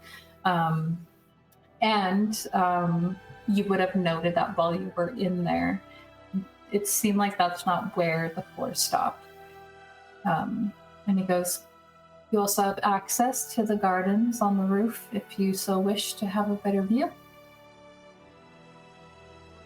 Well, thank you. Your hostage is very much appreciated, and you have quite an eye for style. Yes. We just last minute touch. He kind of gestures to all of the additional chandeliers in the place. They're beautiful. Thank you. Some would say never go with more than 12 chandeliers, but I think 17 is the right number. Yes, I was having a bit of an argument with my daughter. She said, "Why 17?" And I said, "Why not?" Just imagining this place to be like walking through the lighting section at Lowe's or something. None of them are the same because Yeah. they're like sourcing 17 matching chandeliers. Right.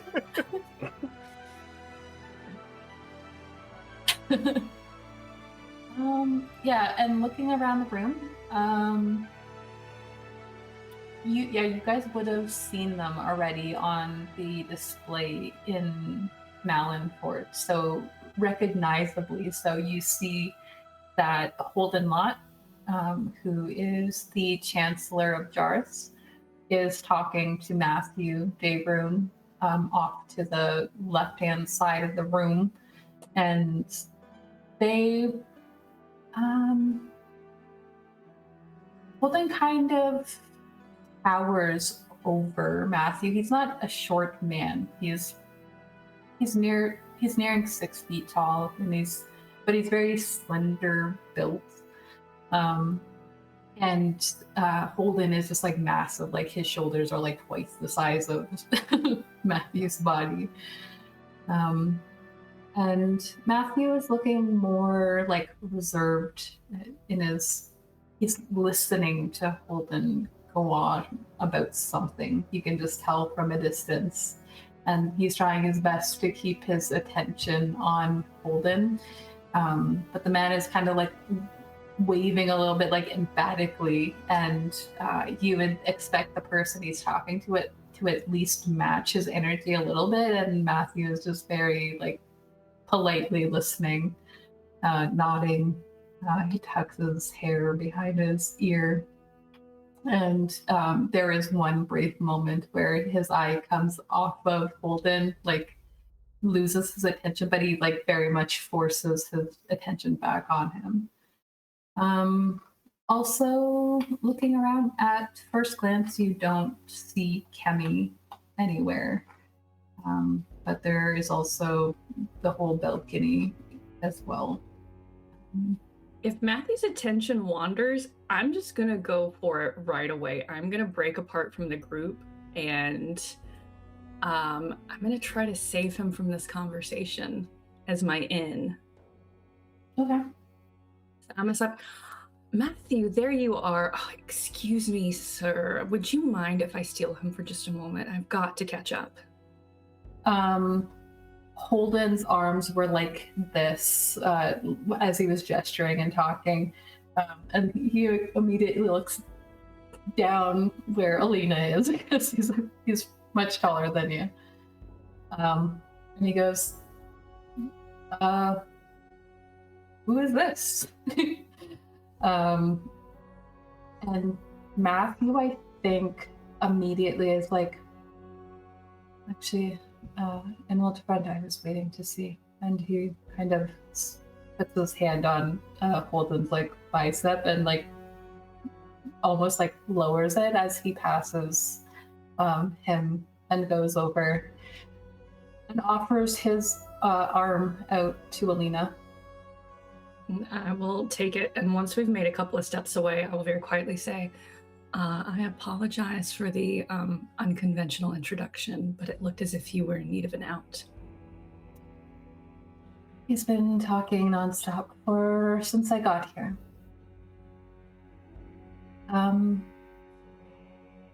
You are? Taneafe, a friend of Brienne's. Well, it seems that you already know who I am, but I won't let that allow me to be rude. I am Matthew Dayrune. Pleasure. Nice to meet you. You mind? And he's going to take your hand. And if you take his hand, he's going to just lead you in a sort of waltz-like dance and joining in with the group of other people who are dancing there. Alina is good at dancing, so she will let herself be led to the dance floor. Cool.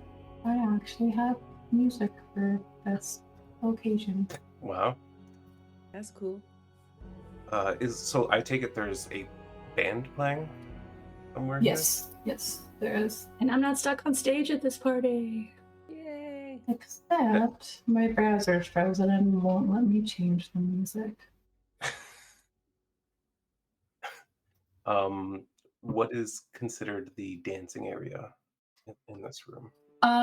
So it's kind of like to the south of where the other people are grouped up. Okay. Yeah. And is there a bar set up or arrangement? Yeah, it looks like near the kitchen, which is to the, I don't know if you can see it. I did open the door, I think. I cannot tell which thing is the kitchen. So on there's a bar area, and there's people walking around serving, like on trays and platters, drinks and stuff like that. They seem to be coming out from the kitchen, which is to the, I don't know directions right now, the northeast portion of the map. What is everyone else doing? I am grabbing a champagne because there's a lot of that apparently too. As it walks around. And Raelynn probably would have accepted his offer to show them around the house. If it's still up for grabs. Yeah. And Leaf? I would also like to go on the tour. Okay. I can only press play on my music. That's fine.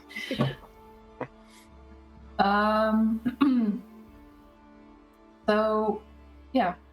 I think then I might just open up some of these.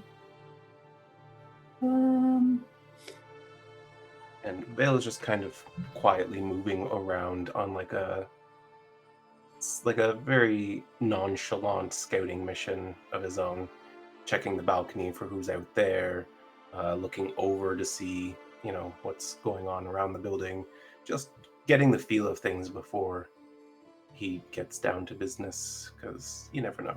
These things go south sometimes, like in Mournhold.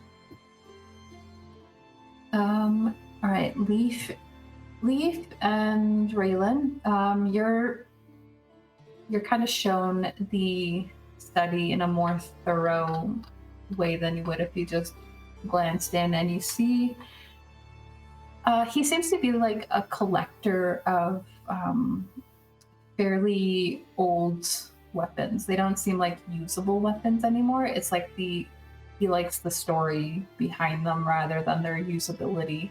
And so there's this display case in it that has a very old sword that he tells you is from, I have names of times. So I need to be accurate about it.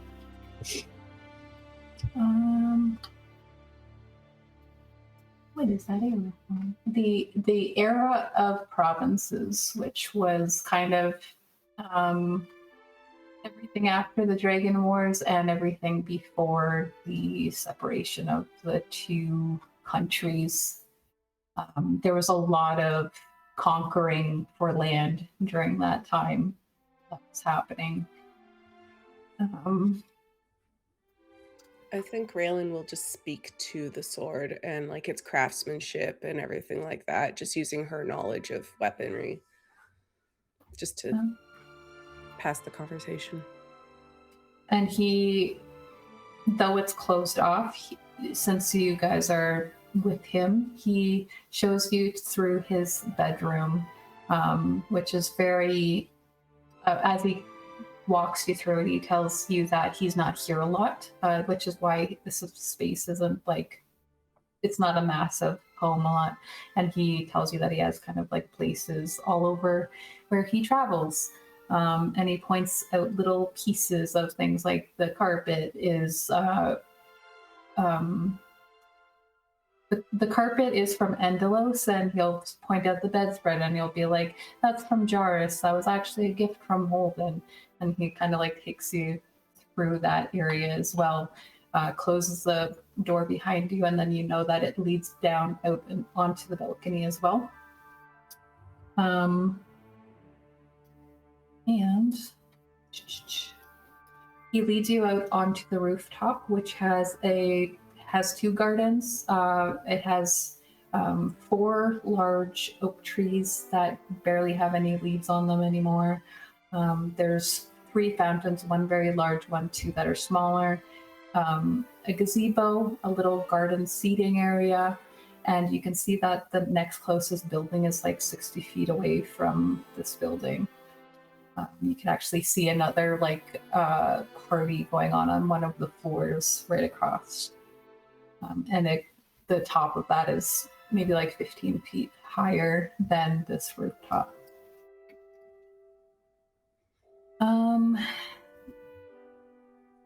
Vael, you were looking around specifically for stuff? Yeah, just I wanted to get a feel for who was here, look at the balcony, look outside, look off the balcony at the surrounding area. Give me a perception check in the tower, and we'll Sure. get to Alina's conversation.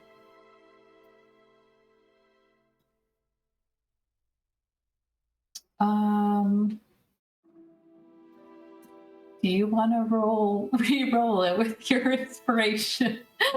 Nope, I might Nope. need that. All right. Just wanted to put it out there because it's pretty bad.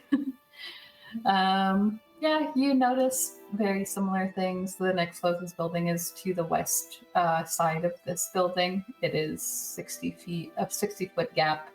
There's just road below. There's road on the front side, like southern and western side of it. And then the north and east side are kind of like back alleys almost. Just in between like smaller buildings.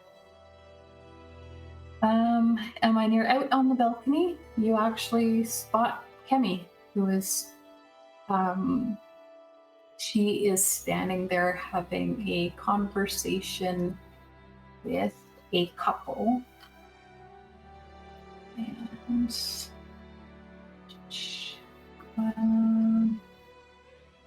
one of them, the woman in the couple, they're both human. One of them has short brown hair. The woman has short brown hair, kind of like intentionally choppy and asymmetrical. And the man has very short, styled, swept back, dark hair. They're both about, you'd guess maybe 40. And the woman doesn't look like she's very happy with Kemi, even though Kemi looks completely fine and unbothered, and so does the man. She's standing there holding a champagne flute. I didn't mention, but I assumed Vael picks up a drink before he starts wandering around. But he will slowly make his way over there and possibly interject if he finds an opportunity to do so naturally. But he'll bide his time. He's in no rush. Okay. One thing I did want to ask Leaf and Raelynn, when you guys are on the top, that's kind of where the tour ends. Where do you feel like you guys end up lingering around? Do you linger in the main space downstairs, or do you kind of take in the city and the garden?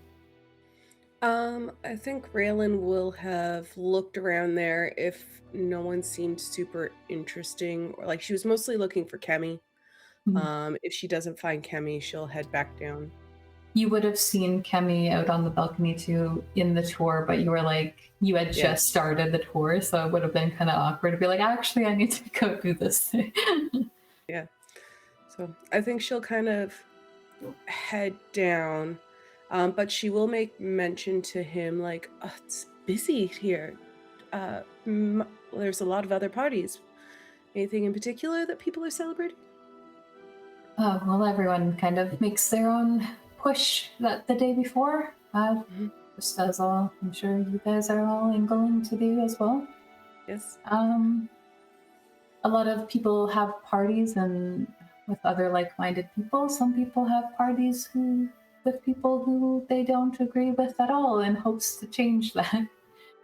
Some of them are not of high enough status to really get somebody like Matthew or Holden, but I was lucky enough to have Brienne really chew their ear off to get them here, so. It's nice to see people support her. Yes. We're hoping that people will support her. He nods. We'll try our best. We can always put a worm in their ear. That is what I'm hoping. And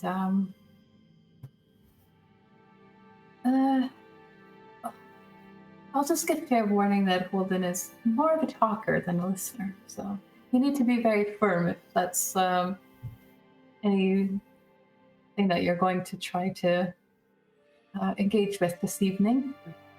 Lucky for him, I'm more of a listener than a talker. Oh, maybe you are the perfect person for the job. I hope so.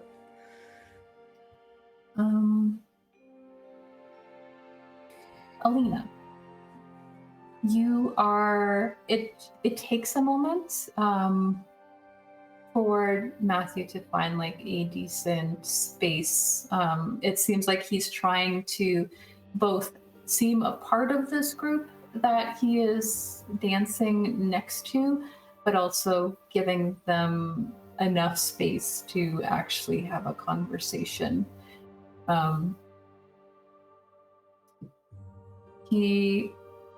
As he kind of twirls you and seems to settle into one spot, he goes, "So you're here in favor of Brienne or against?" Well, it'd be a bit awkward if I chose her color and I was against. Well, people have done fairly bold things at parties. You never know. No, I am in favor. And what about you? You did come to her friend's party. Does that mean you're at least amenable to that concept of sharing the council with her once again? It means that I've let the other side talk my ear out so much that I felt I should maybe hear both. It's, I suppose, a gathering of all the information that I should have from tomorrow. It's nice to see a measured approach. Even if I will clearly be biased in the way that I speak about her. It's almost unavoidable in my line of work to not have a bias. After all, you get on to these things because you care about something so deeply that you're willing to have people talk your ear off all the time, right? Exactly. Well, what is it that you are trying to change my mind on this evening? Well, I would hope you would consider letting Brienne be an actual representation of the voices of Endelos rather than her competitor who seems to be funded from the north. I would hope you would seriously consider the risks associated with, remind me, what is the phrase again? The aerial suspension? The lift on the aerial suspension ban, yeah. I hope that you would give serious consideration to the risks that would come from lifting the ban on aerial suspension. And that more time and research, I know, well, actually, for someone with your elven nature, maybe 100 years is not so long to give it real study and understanding before we state progress for the sake of progress. I can see your point there, though.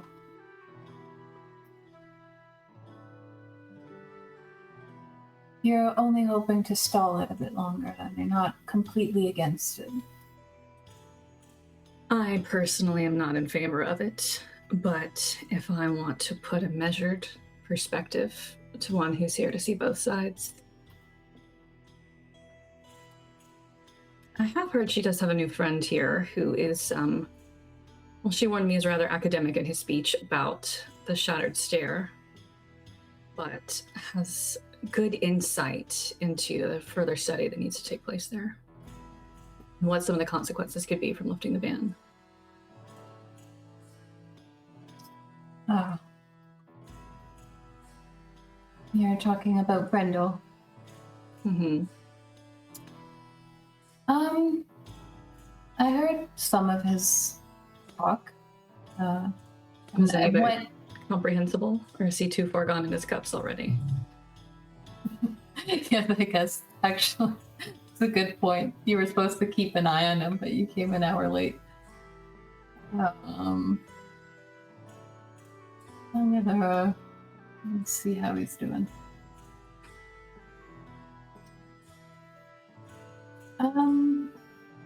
He seemed a little bit off. But I also don't understand a lot of the theories that he studies, so perhaps that's just my own lack of understanding and his inability to perhaps interpret into terms that I could understand. It's not my area of study, but I'll have to see if one, I can help him pace himself, and two, translate anything he's saying. He looks over to, and you see this, there is a gnomish man standing with a gnomish woman. Looks about, yeah, she's really like kind of flush, and she looks a little bit off kilter as well as they're talking at this table. And he goes, well, let's hope that this dance doesn't take too long if that's your goal. And you can very clearly see that he's looking in that certain direction in reference to this person. Well, I hope I'm not boring you, that you're trying to rush me off already. No, I'm just saying, if you leave him any longer, he's probably going to have to go home early in a wagon. I'll make sure one of my companions around keeps a close eye on him. Right. Can you actually roll me a persuasion check? You want that in the tower? This can be out in the open. Okay. I feel like it's important enough that if you want to have a say on what you do with it. Yeah, I do have inspiration.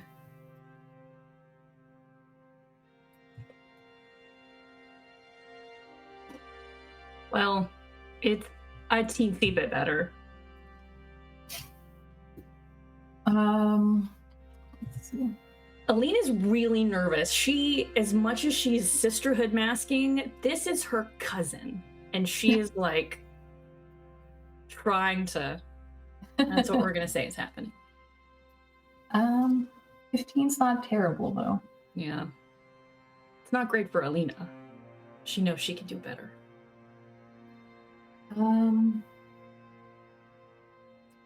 He goes, you know that it's going to be not an easy task to simply vote tomorrow.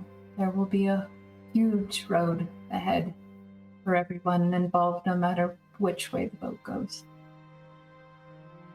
I know. That's why I believe I'm speaking in favor of someone who's willing to do the work. Take the right steps, as long as it takes, as hard as it will be.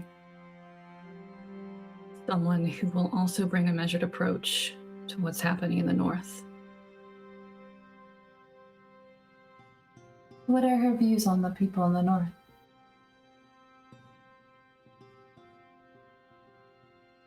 We both would like to optimistically think that at some point this war could end. That perhaps, at least amongst the people themselves, there's much more in common than there is difference. War should be a last resort, but I think she especially understands that that is not always the practical option. We were once one. It's, I guess I just wonder what's to keep us from splitting up again in another few hundred years. I don't know if unification's the answer, but Peace. yes. A willingness to sit at the table together From what I've heard, that peace has been almost a challenge even just within the North itself. That's what I've heard as well, but it doesn't mean you should stop offering a chance. Again, I know a lot of that feels naive and optimistic, but optimism has never been won the easy way. It takes work, but it's worth it, I think. Roll another persuasion check for me.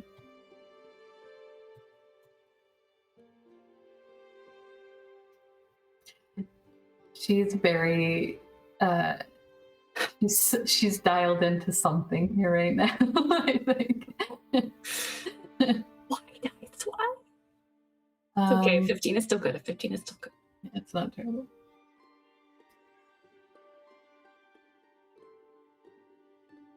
I've made a lot of leaps and bounds from different organizations, different platforms over the years. Mind you, I was very single-minded in my efforts in the past, bulldozing rather than collecting information. I might have heard people talk about it. And now it seems that I've become less rigid. Even that's a problem. You're never going to make everyone happy. If you want to, you shouldn't be a politician. You should sell candy or something. And the disapproving voices are always the loudest. Oh, certainly. Well, I have a lot to consider this evening. But it is good to hear from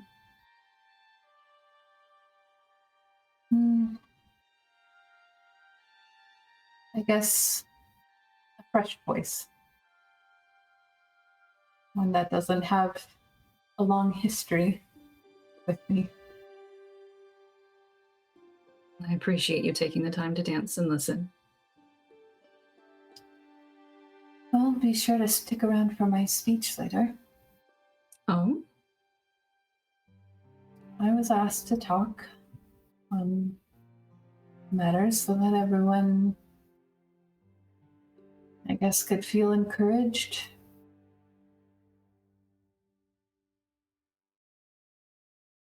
Well, best of luck. I know I would certainly enjoy Savorin with both you and Brienne on the council.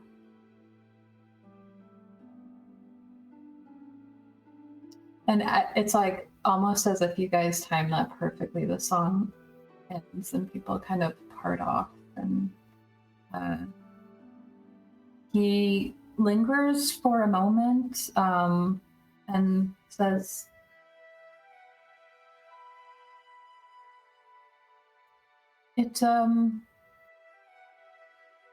I'm glad that Brienne has someone like you. She's been having a struggle lately with finding support. At least here in the capital. The wolves will always try to take advantage, but she is kind. But I think she also has the fighting spirit necessary to move the country forward. She has fought me on a number of things over the years, so I believe you. Why do I feel like that's a good thing? Maybe it was. We should all be lucky to be challenged by someone like that. Especially when you're young and dumb. He's going to turn, and it seems like he's making his way up to the rooftop. Vael, Raelynn, you guys are wandering around. Leave. You guys, I don't know how long you stuck out that tour. It could have taken up to like 10, 15 minutes. That's fine. Not too bad. We got all night. Vael is, as I said, making an approach on Kemi if the opportunity presents itself. Yeah, she doesn't notice you at first, especially because you look very different. That is fair.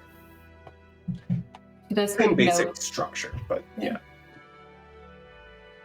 Um, Do you still have your scales? do I still have my what? Sorry. Scales. Yes, because Brienne saw him with scales, and so he can't change that without drawing too much attention. I was actually surprised she didn't ask about his eyes, but I had a cover story for that. I think you'll note that a lot of people are very into the costume Yeah, that's scene. I figured that was probably the case, but I'm like, I don't know. She might be like, "Oh, your eyes changed," because like hair, obviously anyone can change the hair color, but like, but yeah, it basically he was just gonna allude to the fact that he picked up a trinket that allows him to do that. But seeing that the lady here seems a little bit displeased at the moment. I think he'll approach and is her drink low? The woman who's displeased, or Kemi? Yes. No, the woman who's displeased. Yeah. There's just like maybe like a sip. Yeah, I think he'll snatch up an extra drink and just kind of very casually slip into the group and just hold it out to her. It looks like you could use another drink. She seemed like she was in the middle of saying something.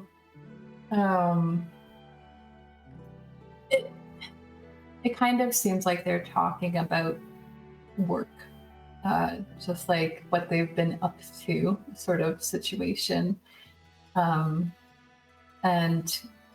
she kind of purses her lips when Vael joins the conversation at first, but the fact that you offer a drink is like, it settles her. And Kemi she doesn't seem put off at all. She's very practiced in her movements. It takes a moment to clock Vael, though, like looking over things, but then the scales like immediately give him away. She, as you enter the space, she goes, oh, takes the drink, sets the other one, the empty glass on the ledge of the balcony. He lifts his to hers and tinks it against it and says, it looks like you're having far too serious a conversation. You're all aware this is a party, right? I think Kemi laughs a little bit at that. She goes, that's precisely what I was trying to say. There's no need to be digging up the past right now, Elaine. And she gives her a bit of a practiced smile. And she goes, oh, this is my acquaintance. And she's about to introduce you and then is like, hands it over to you. But she doesn't know what name to call. Lagos Avarice, very nice to meet you. And he'll do like a very extra bow with one hand out, one hand forward as he takes her hand in his. Oh, the woman goes, you're the last minute addition to the party list, yeah? Oh, is that how they're referring to me? My, oh my. My reputation must have severely suffered in my time away. No, actually, that's speaking very highly of you. A lot of us have to get in there well beforehand. The fact that you were kind of specifically put on there is something to be proud of. Something of an expert at getting in there under any circumstances. Oh, how do you mean that? Well, the evidence speaks for itself, does it not? I suppose. So this is something that you do all the time, then? I travel around procuring objects of interest and great value, and so I tend to be arriving last minute often.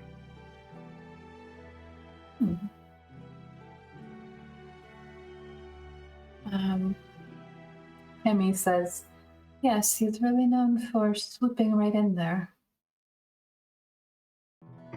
Well, when I see something of great value, I just can't help myself. Sometimes it takes a minute, though, right? Sometimes it takes years, but I would only invest that much time if it were worth it. That's all. It is. I don't waste my time. Or anyone else's, for that matter. Good. She looks over at Elaine and she goes, also, this is Elaine Valmont and her husband Harris. I may have taken a role at the Spiral Archive that was once Elaine's. Ah. And so, I suppose all of us can do some swooping from time to time.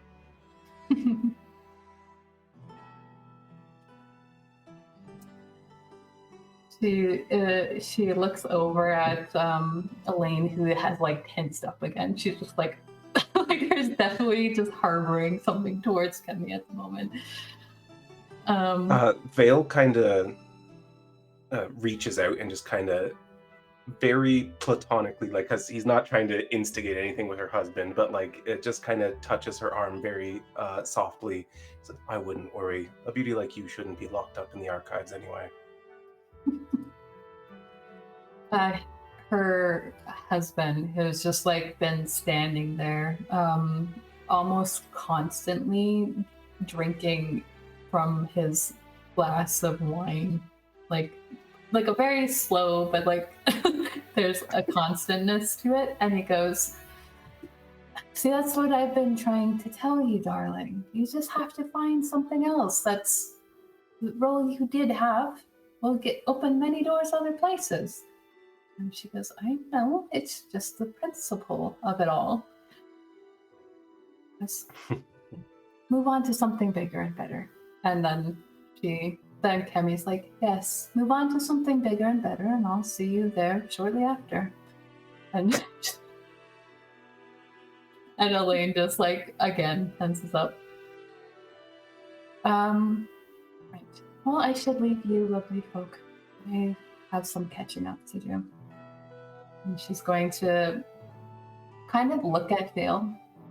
And you can offer your arm? Yeah, very nice meeting you. A very pleasant evening. And he'll extend his arm to her and lead her away from them.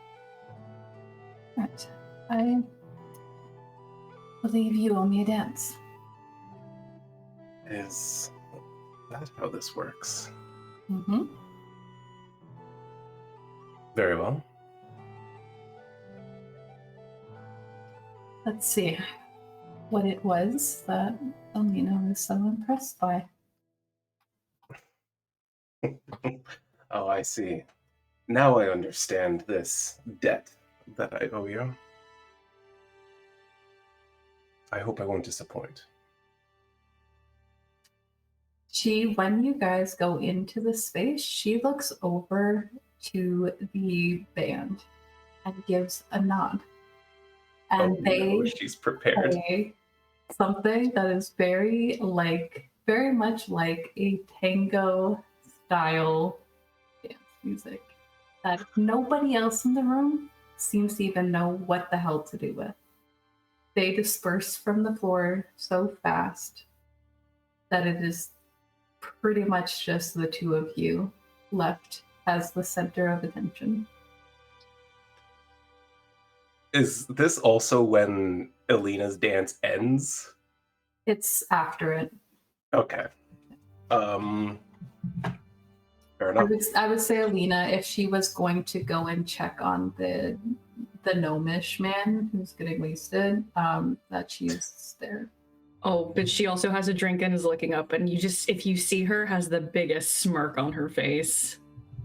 Yeah, I think he looks for Alina, and when he sees her staring directly at him, he just gives like the slightest half smirk and a shake of his head. I think if that dance for Alina took like a few minutes, that Raelynn and Leaf, if they wanted to be, they are currently on their tour down here when the spectacle So happens. everyone is Perfect. watching. I am Yeah. watching this. And as a reminder, because we didn't get to roleplay it, but that night, at some point, Alina would have told Vael, knowing that Kimmy was like, I'm going to dance with your man, would have told him about their little fling in the past. Fair enough. Good to know.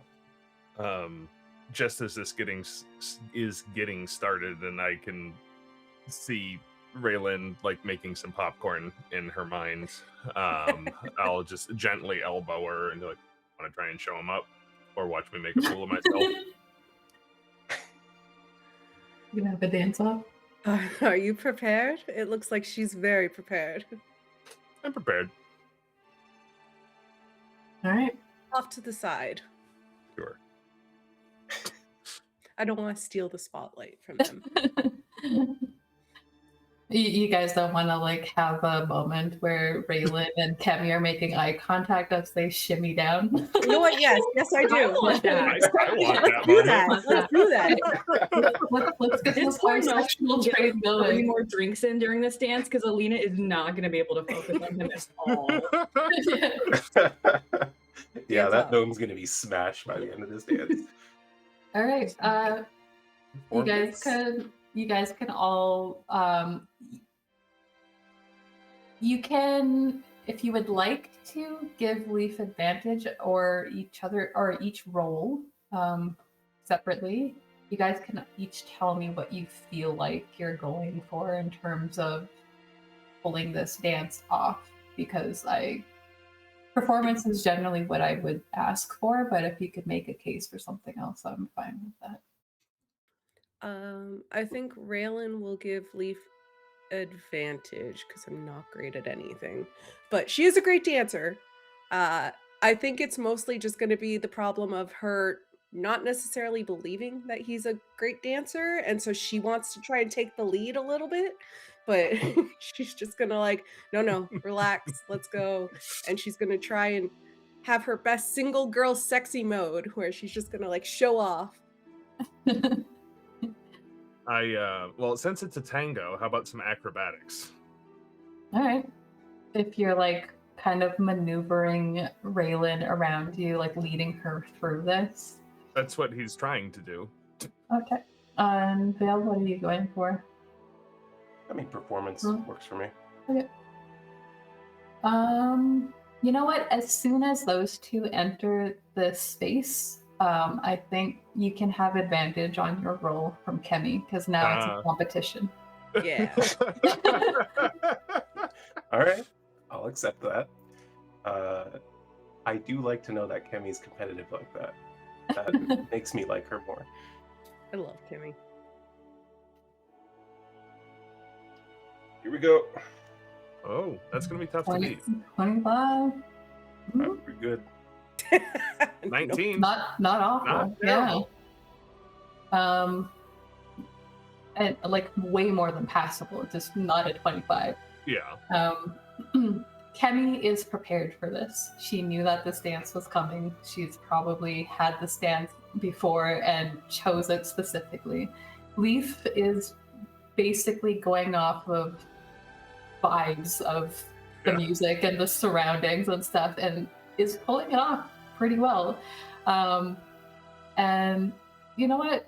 Raelynn, just give me a some sort of a charisma or something check with advantage, just to see how well you pull off your sexy girl confidence. Can I do persuasion? Yes. I'm trying to persuade people. Yeah. Can I use my inspiration? Vixx said you had advantage. You had advantage on this. Oh, did I? Oh, okay. Yeah. Not much better. But it's not a 1. It's not a It's one. not a one. Not a one. She's There, distracted by the other couple. it's still above the 10, but it's like there are moments where it's like you didn't expect him to move you a certain way, so it kind of like cracks through here and there. But while this dance is happening, Kemi doesn't miss a beat with having a conversation with Vael throughout this. So you kind of like reel her out and then in. And when she's in your arms, she's really selling it. She's like pressing up against you. Yeah. And she's like, So, your intentions are long-term with Alina? The only reason that I kept Alina at arm's length for as long as I did is because I knew I wouldn't be able to ever consider another option. She slides down you to the floor, her leg extending out, and she comes back up, and she goes, as she's coming back up, she goes,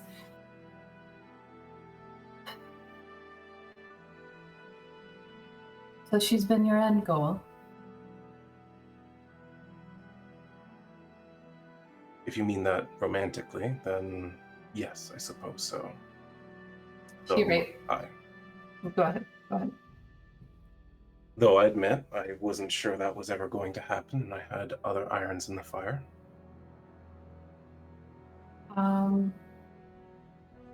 I think you guys your chests are like pressed up against each other as you kind of turn her and dip her, and she goes, I suppose that's smart with what you were doing and what you were trying to achieve.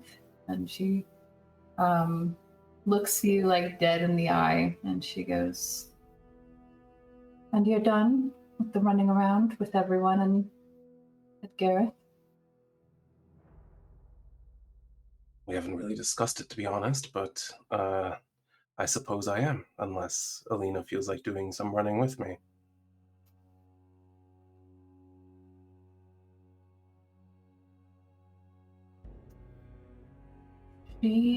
I think she lets the song go for a couple of beats, and you can tell that she's like trying to filter through. She's very strategic and methodical in some of her facial expressions.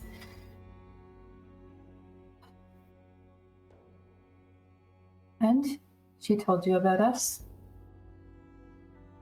After the night we spoke.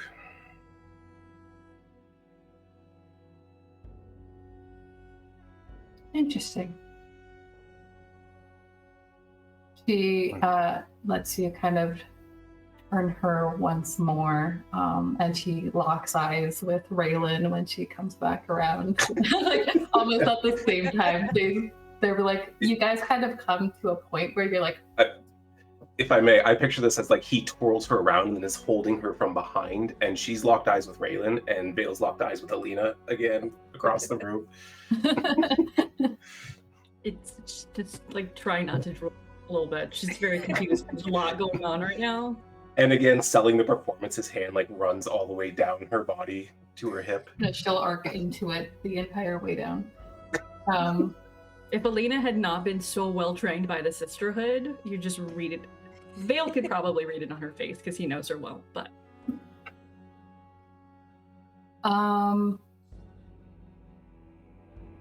she goes, once you guys have like a private space again, she goes, and you intend to lock her away to be a housewife in the Ashendar? No, not at all. Of course, I would love for her to settle with me, raise a family, but her life is her own. Her choices are her own, and I know we have a lot of ambitions ahead of us. Has she told you about the issue with motherhood? And yes, I mean that one. To make it clear, is she talking about Mother Ona? Mm-hmm. Okay. Or just becoming a mother.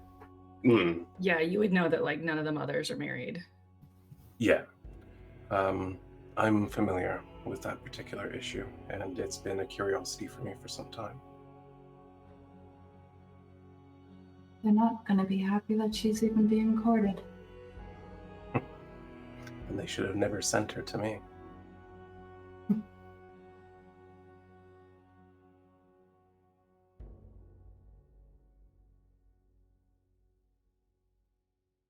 You're gonna wait for her or make her choose? I can't make her choose any more than I can decide what she chooses. I can assure you that if you try to walk away, I'm pretty sure she'll try to walk away too.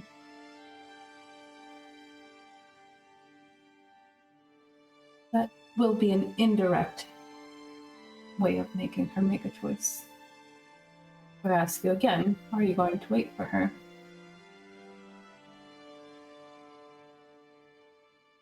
I have nothing else pressing me for time.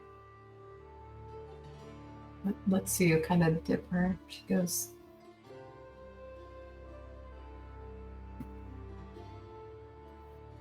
all right, maybe you're not as bad as they say. As they say, is that what she said?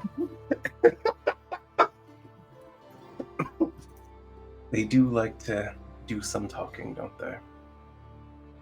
Is some of it unwarranted?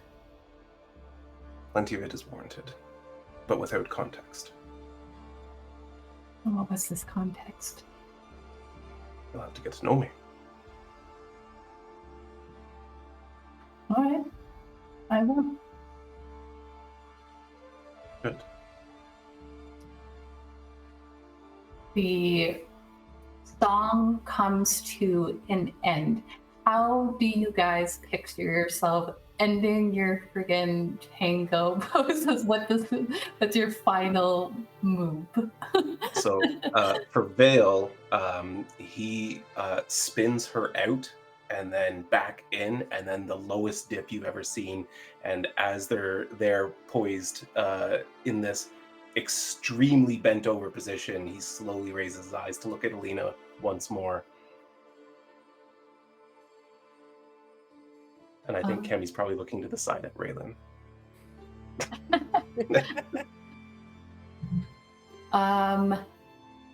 Leaf, there's a significant size difference between you and Raelynn. Do you feel like Leaf is accommodating for that? Because a lot of the tango sort of moves involve her wrapping her leg around your waist, which would probably lift Raelynn off the floor. I think there is some lifting going on. So you guys kind of end in this pose where Raelynn, you're like almost like ballerina toed on the floor with whatever shoes you're wearing, just the tip of your toe, as your like leg is wrapped around him. And I think everyone is just silent for a while in this room. And then there's some murmuring that happens, and you hear kind of like, what was that? Not too bad, right? I'm surprised. Pleasantly so. Next party, you'll save a dance for me? Many as you want. Wonderful. I love dancing. Much better than talking at these things. If you get bored of talking, maybe we can go again. I'm not much for talking either. Mm-hmm. Try asking someone else to dance. We'll see. Okay. Mira's standing in the corner. Lampshade. I want to be lifted like that. Probably toss her. Alright. Is there anything that you guys want to do immediately after? I think once that dance ends, Raelynn will approach Kemi on the dance floor, hoping for a dance after that. She was very impressed by her moves. And Leaf will go, Vael. Or yes, make it happen. Now's your chance. Bring on the group ships. I assume you're leading. He mostly said that just to see what kind of reaction he'd get out of you. Does he actually says that to Vael? He just extends his hand. How far will this game of chicken go? Until you're married. Yeah, I was gonna say, and you will wake up in bed next to Vael. You're trying to figure out how far this will go. Yeah, if you think Vael's playing chicken, you're No. playing with the wrong I person. know. Vael's sure- playing Impact. I'm sure Vael has had plenty of dances with men just Oh, for sure. out in the open. Varric likes dancing. Well, the scouts do. Yeah, Vael.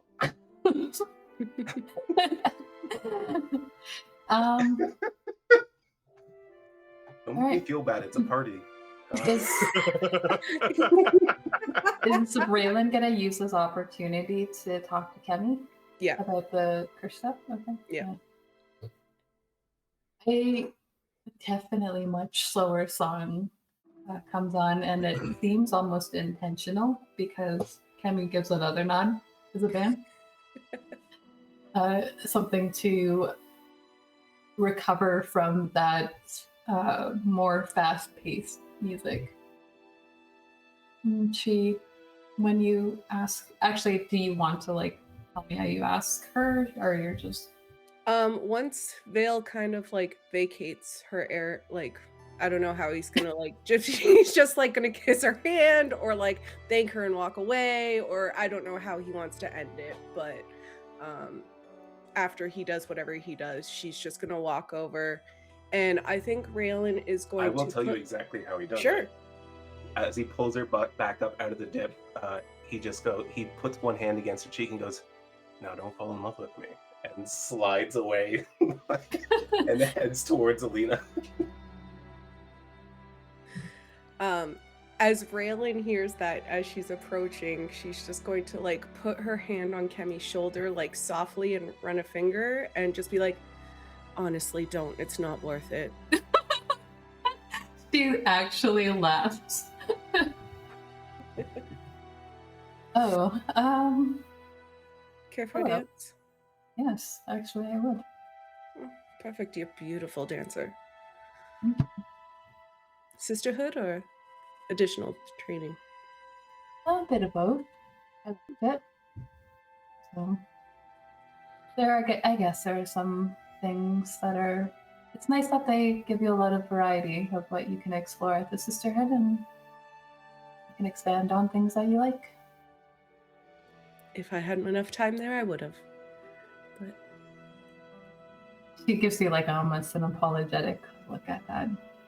it's okay. We didn't know each other much back then. I'm so sorry. It's okay. That's why I've come to talk to you, if you don't mind. Alina told me some things about my family that you may know. About my infliction. And so the things that the girls may have talked about in quiet pockets at the Sisterhood. Not so quiet. A lot got back to me. More got back to Sonia. Yes, nothing really gets past her. It's kind of a shame that she had to leave there so early. Probably for the best for the mothers, to be honest. And she like laughs a little. Their health in general, I think. Yeah. Their secrets, more so. What would you like to know? Where did you hear this information? It was not just any one source, a bunch of pieces put together.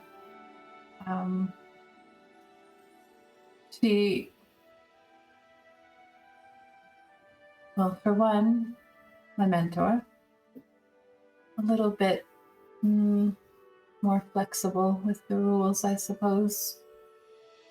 Told me things that I probably shouldn't have known, which is honestly probably why I moved up so quickly.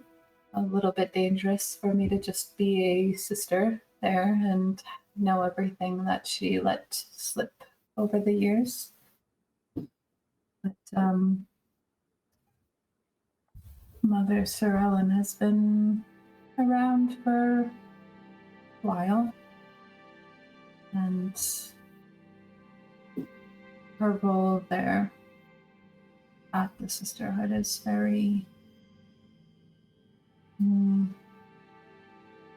let's just say that Mother Ona is the more front-facing side of the Sisterhood, and the things that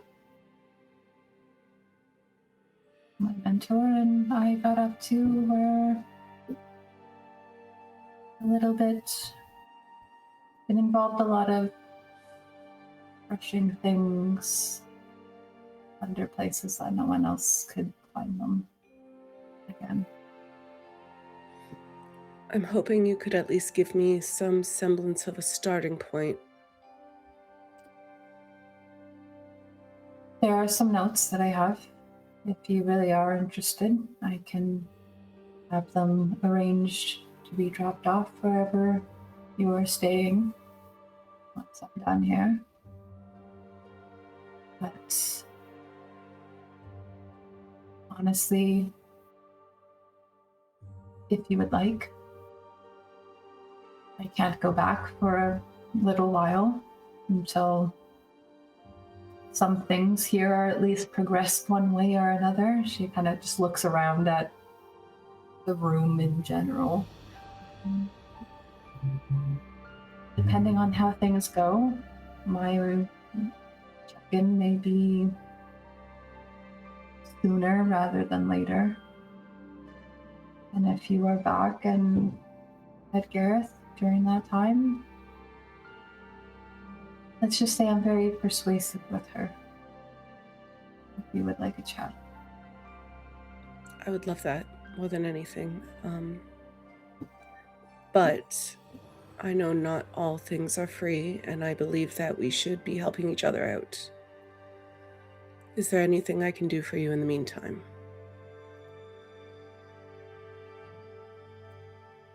I think she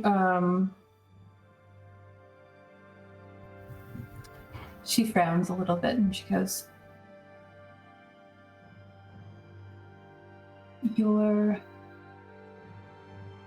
she's gonna look over to wherever Vael went off to. The ideas that were said in my office the other day about how to deal with certain things in the city, should things really come down to it, please keep me informed of your plans with that, should you decide one way or the other. There's a lot here that I would hate to lose, particularly at work. Understood. That's a lot of information. And might I say, when we were running the checks on some of the missing things at the library last night, it was so curious that there was no trace. We couldn't locate them. That is a venue that I might need to use for some of the things that I would like to salvage. Such as?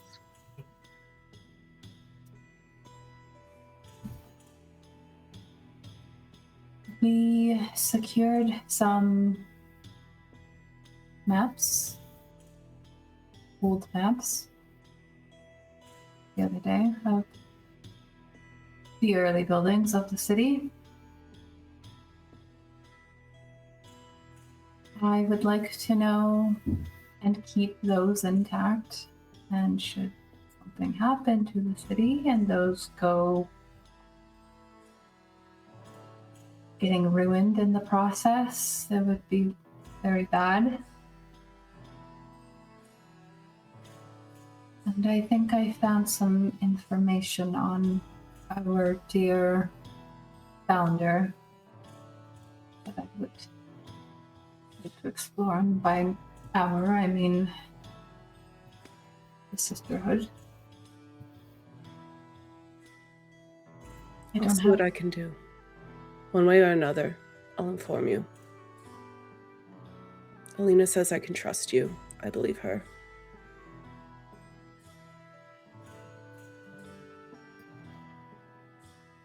I don't know.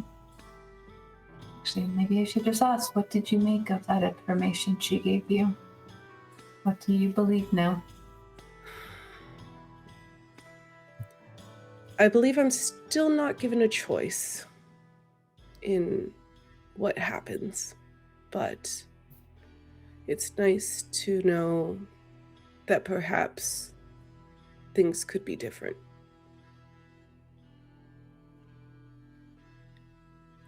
Before I thought I had absolutely no choice. Now, the choice is taken from me, but there's an avenue to at least continue our bloodline. Just not the one I'd prefer.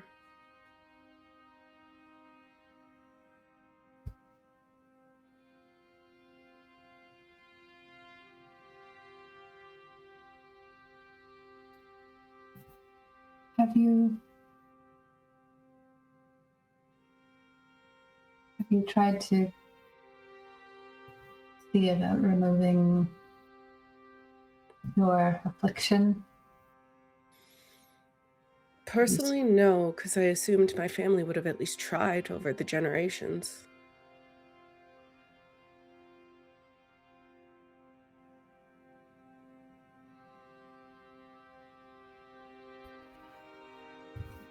Are you suggesting that perhaps they didn't care to? I'm suggesting that maybe you have some other options that perhaps they didn't here.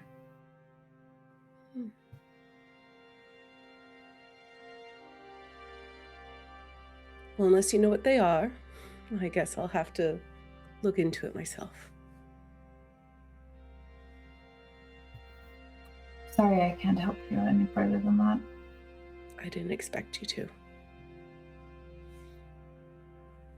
But I appreciate what you've done for me thus far. If anything interesting comes across my desk, I'll be sure to tell you. Thank you. I really do appreciate that. Now, I've been told that it's not proper to talk about such sad things at a party.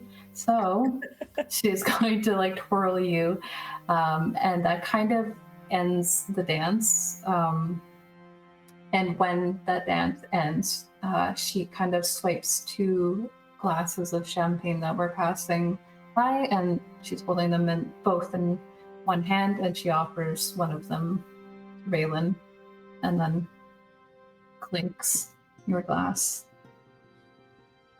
Thank you for the lovely dance. Thank you. I look forward to working with you. I'm sure we'll see more of each other. Another dance. Maybe so. Wonderful.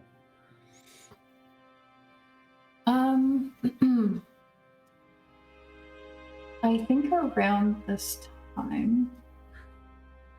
Actually, I'll let Alina hasn't done anything for a while. Alina, what have you been up to?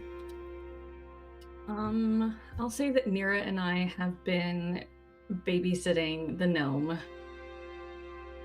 Can you give me a persuasion check to stop him Maybe from I getting can worse? More than a 4. Hey! There we go. You managed to give him like something with either a very low alcohol content as a bait and switch situation, or even just Pedialyte. it's like you kind of convince them that this glass of water is like a vodka, and he's too drunk to notice right now. But he's also been talking your guys' ear off about things that one don't really make all that much sense. There's like to you, but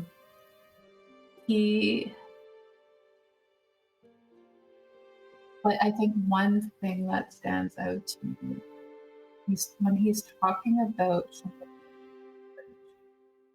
when somebody asks him about it.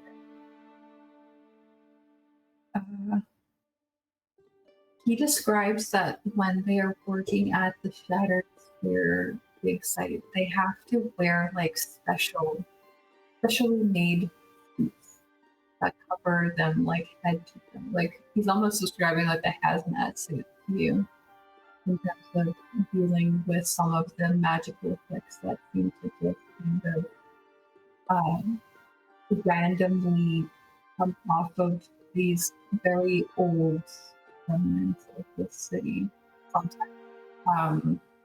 I think one story he's not even talking to you, he's like telling it to anyone who comes and talks about stuff.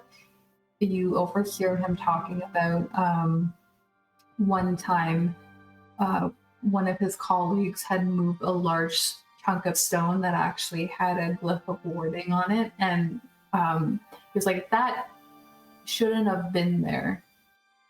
That wasn't placed there by someone, I don't think. And like he's like theorizing about all of these things. But he describes his colleague dying in this accident. I will ask him, has anyone developed any sicknesses after spending time on the dig site? He goes, that's a very interesting question. But we've been very unable to determine just where that illness is coming from, especially because a lot of the people that we have working with us were already mages. Too much crossover to really go off of. But I think if we do delay this vote and buy us another few years, we'll be able to bring in a new batch of researchers who know what they're doing. And that way, we'll be able to have time to, research this. And he takes another drink. And, what was I saying? The illness, the vote. Yeah. People are getting sick around here. That's true. Mm-hmm. And he seems to like go off onto another tangent with somebody else. At some point after the dances, I would like to dance with Vael. Okay. Throughout the night, what are you guys hoping to do from here on? You've talked to Matthew, you've done your checks with him. Is there anyone else I should know about that you are intending to? And do you guys all check out all of the places? Because so far, Vael and Alina have only been on the main floor. Yes, I do want to check out the roof at some point. I also want to have a second conversation that in no way feels like it's linked to the Alina conversation with Matthew. Mm-hmm. He's going to try to find an opportunity to, I don't know, maybe just get a drink next to him or something or whatever, and just have casual conversation that might sway him a little bit. And also dance with Alina. That's about it. Mm-hmm. Raelynn will want Holden to talk her ear off. All right, I think then I'll let you guys have those conversations next time, especially just so we don't have to explain like literally everything to Brittany when she comes back. That makes sense to me. But there is one more thing that I want to do before we close off. One of these things.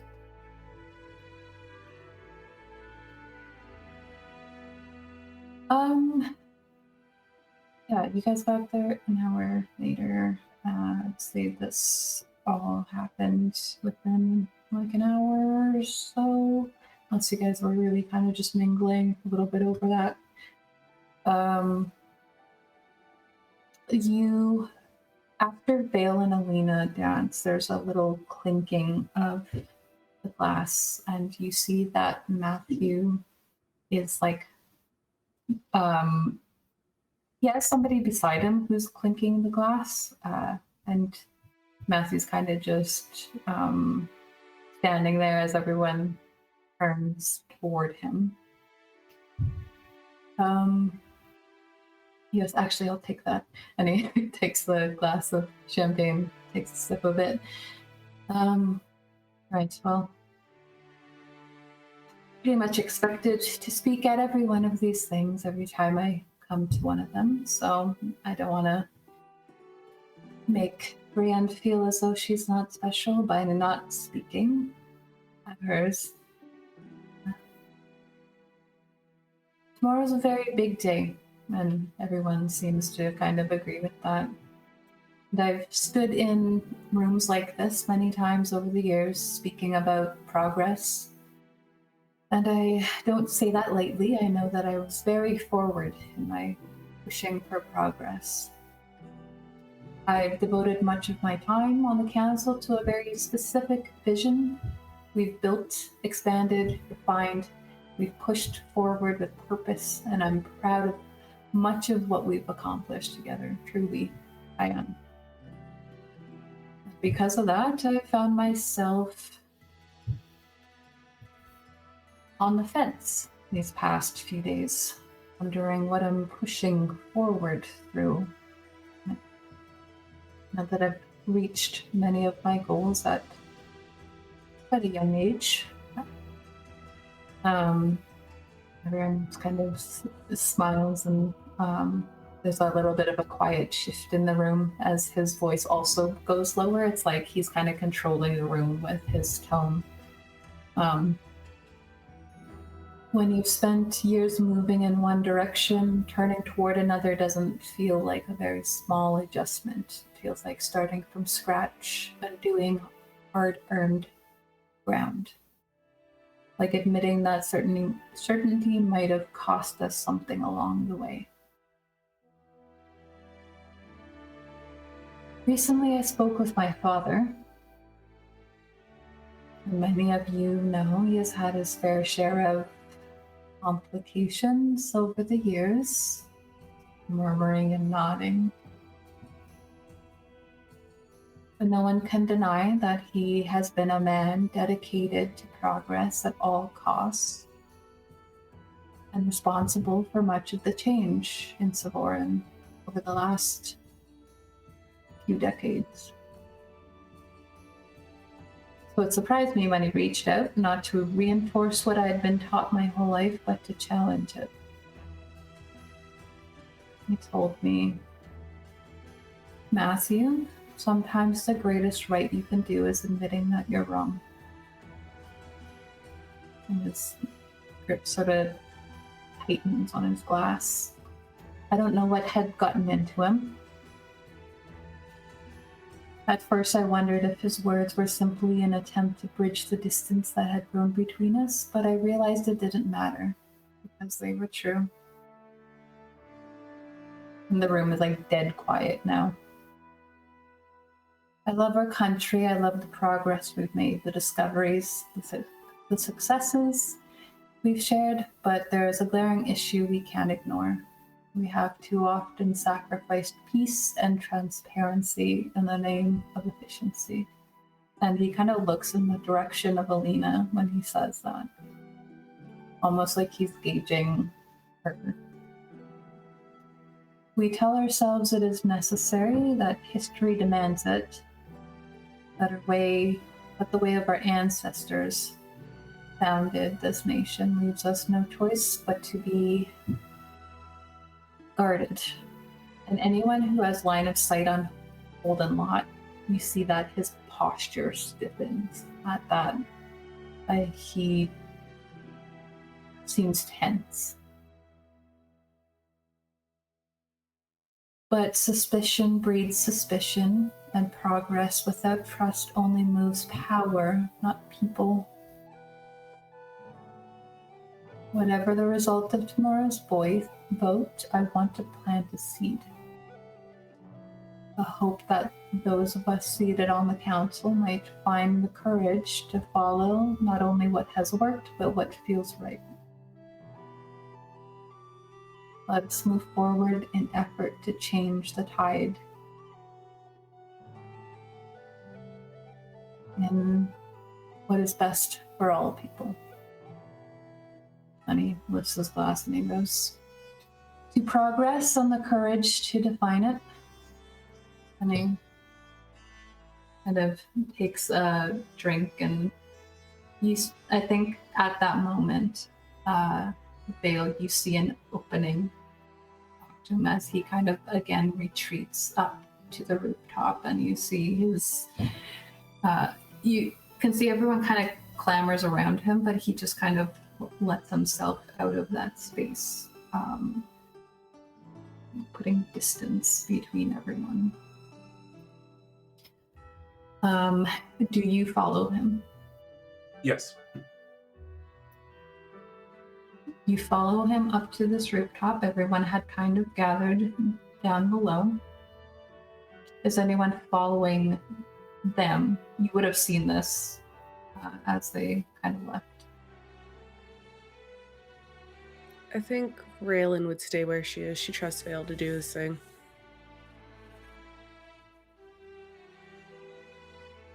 You guys head up to this rooftop, and as you're following him, you kind of note that there's just, you can feel the arcane coming off of him, even though you don't see a whole lot of magical item on him. He is very covered in what he's wearing, like long sleeves with little like kind of you know, like the little hole that goes around your fingers to keep it there.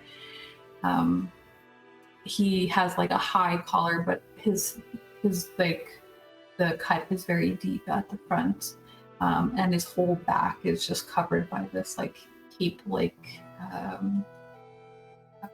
it's like attached to him. Like it doesn't look like a separate piece. It's just like a cape that goes off the back.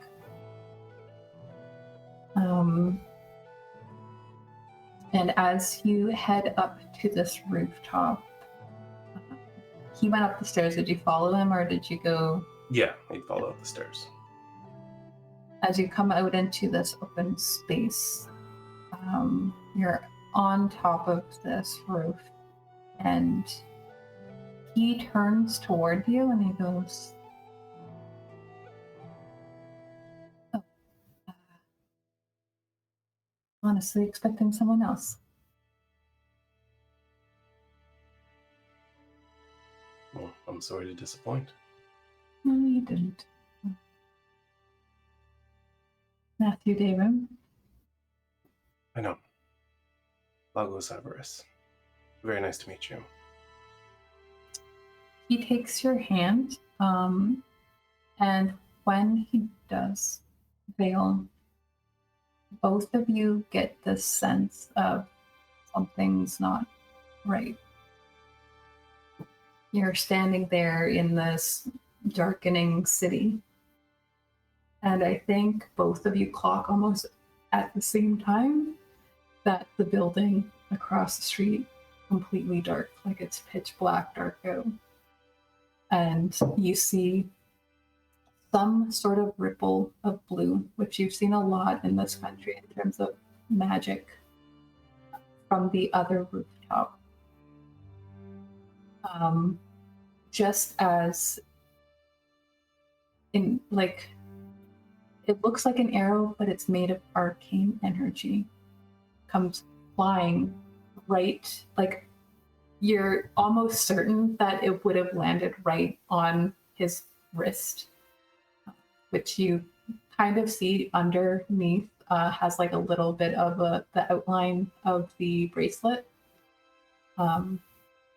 before this sort of red shimmer of shield just completely envelops him, and he takes like 2 steps back.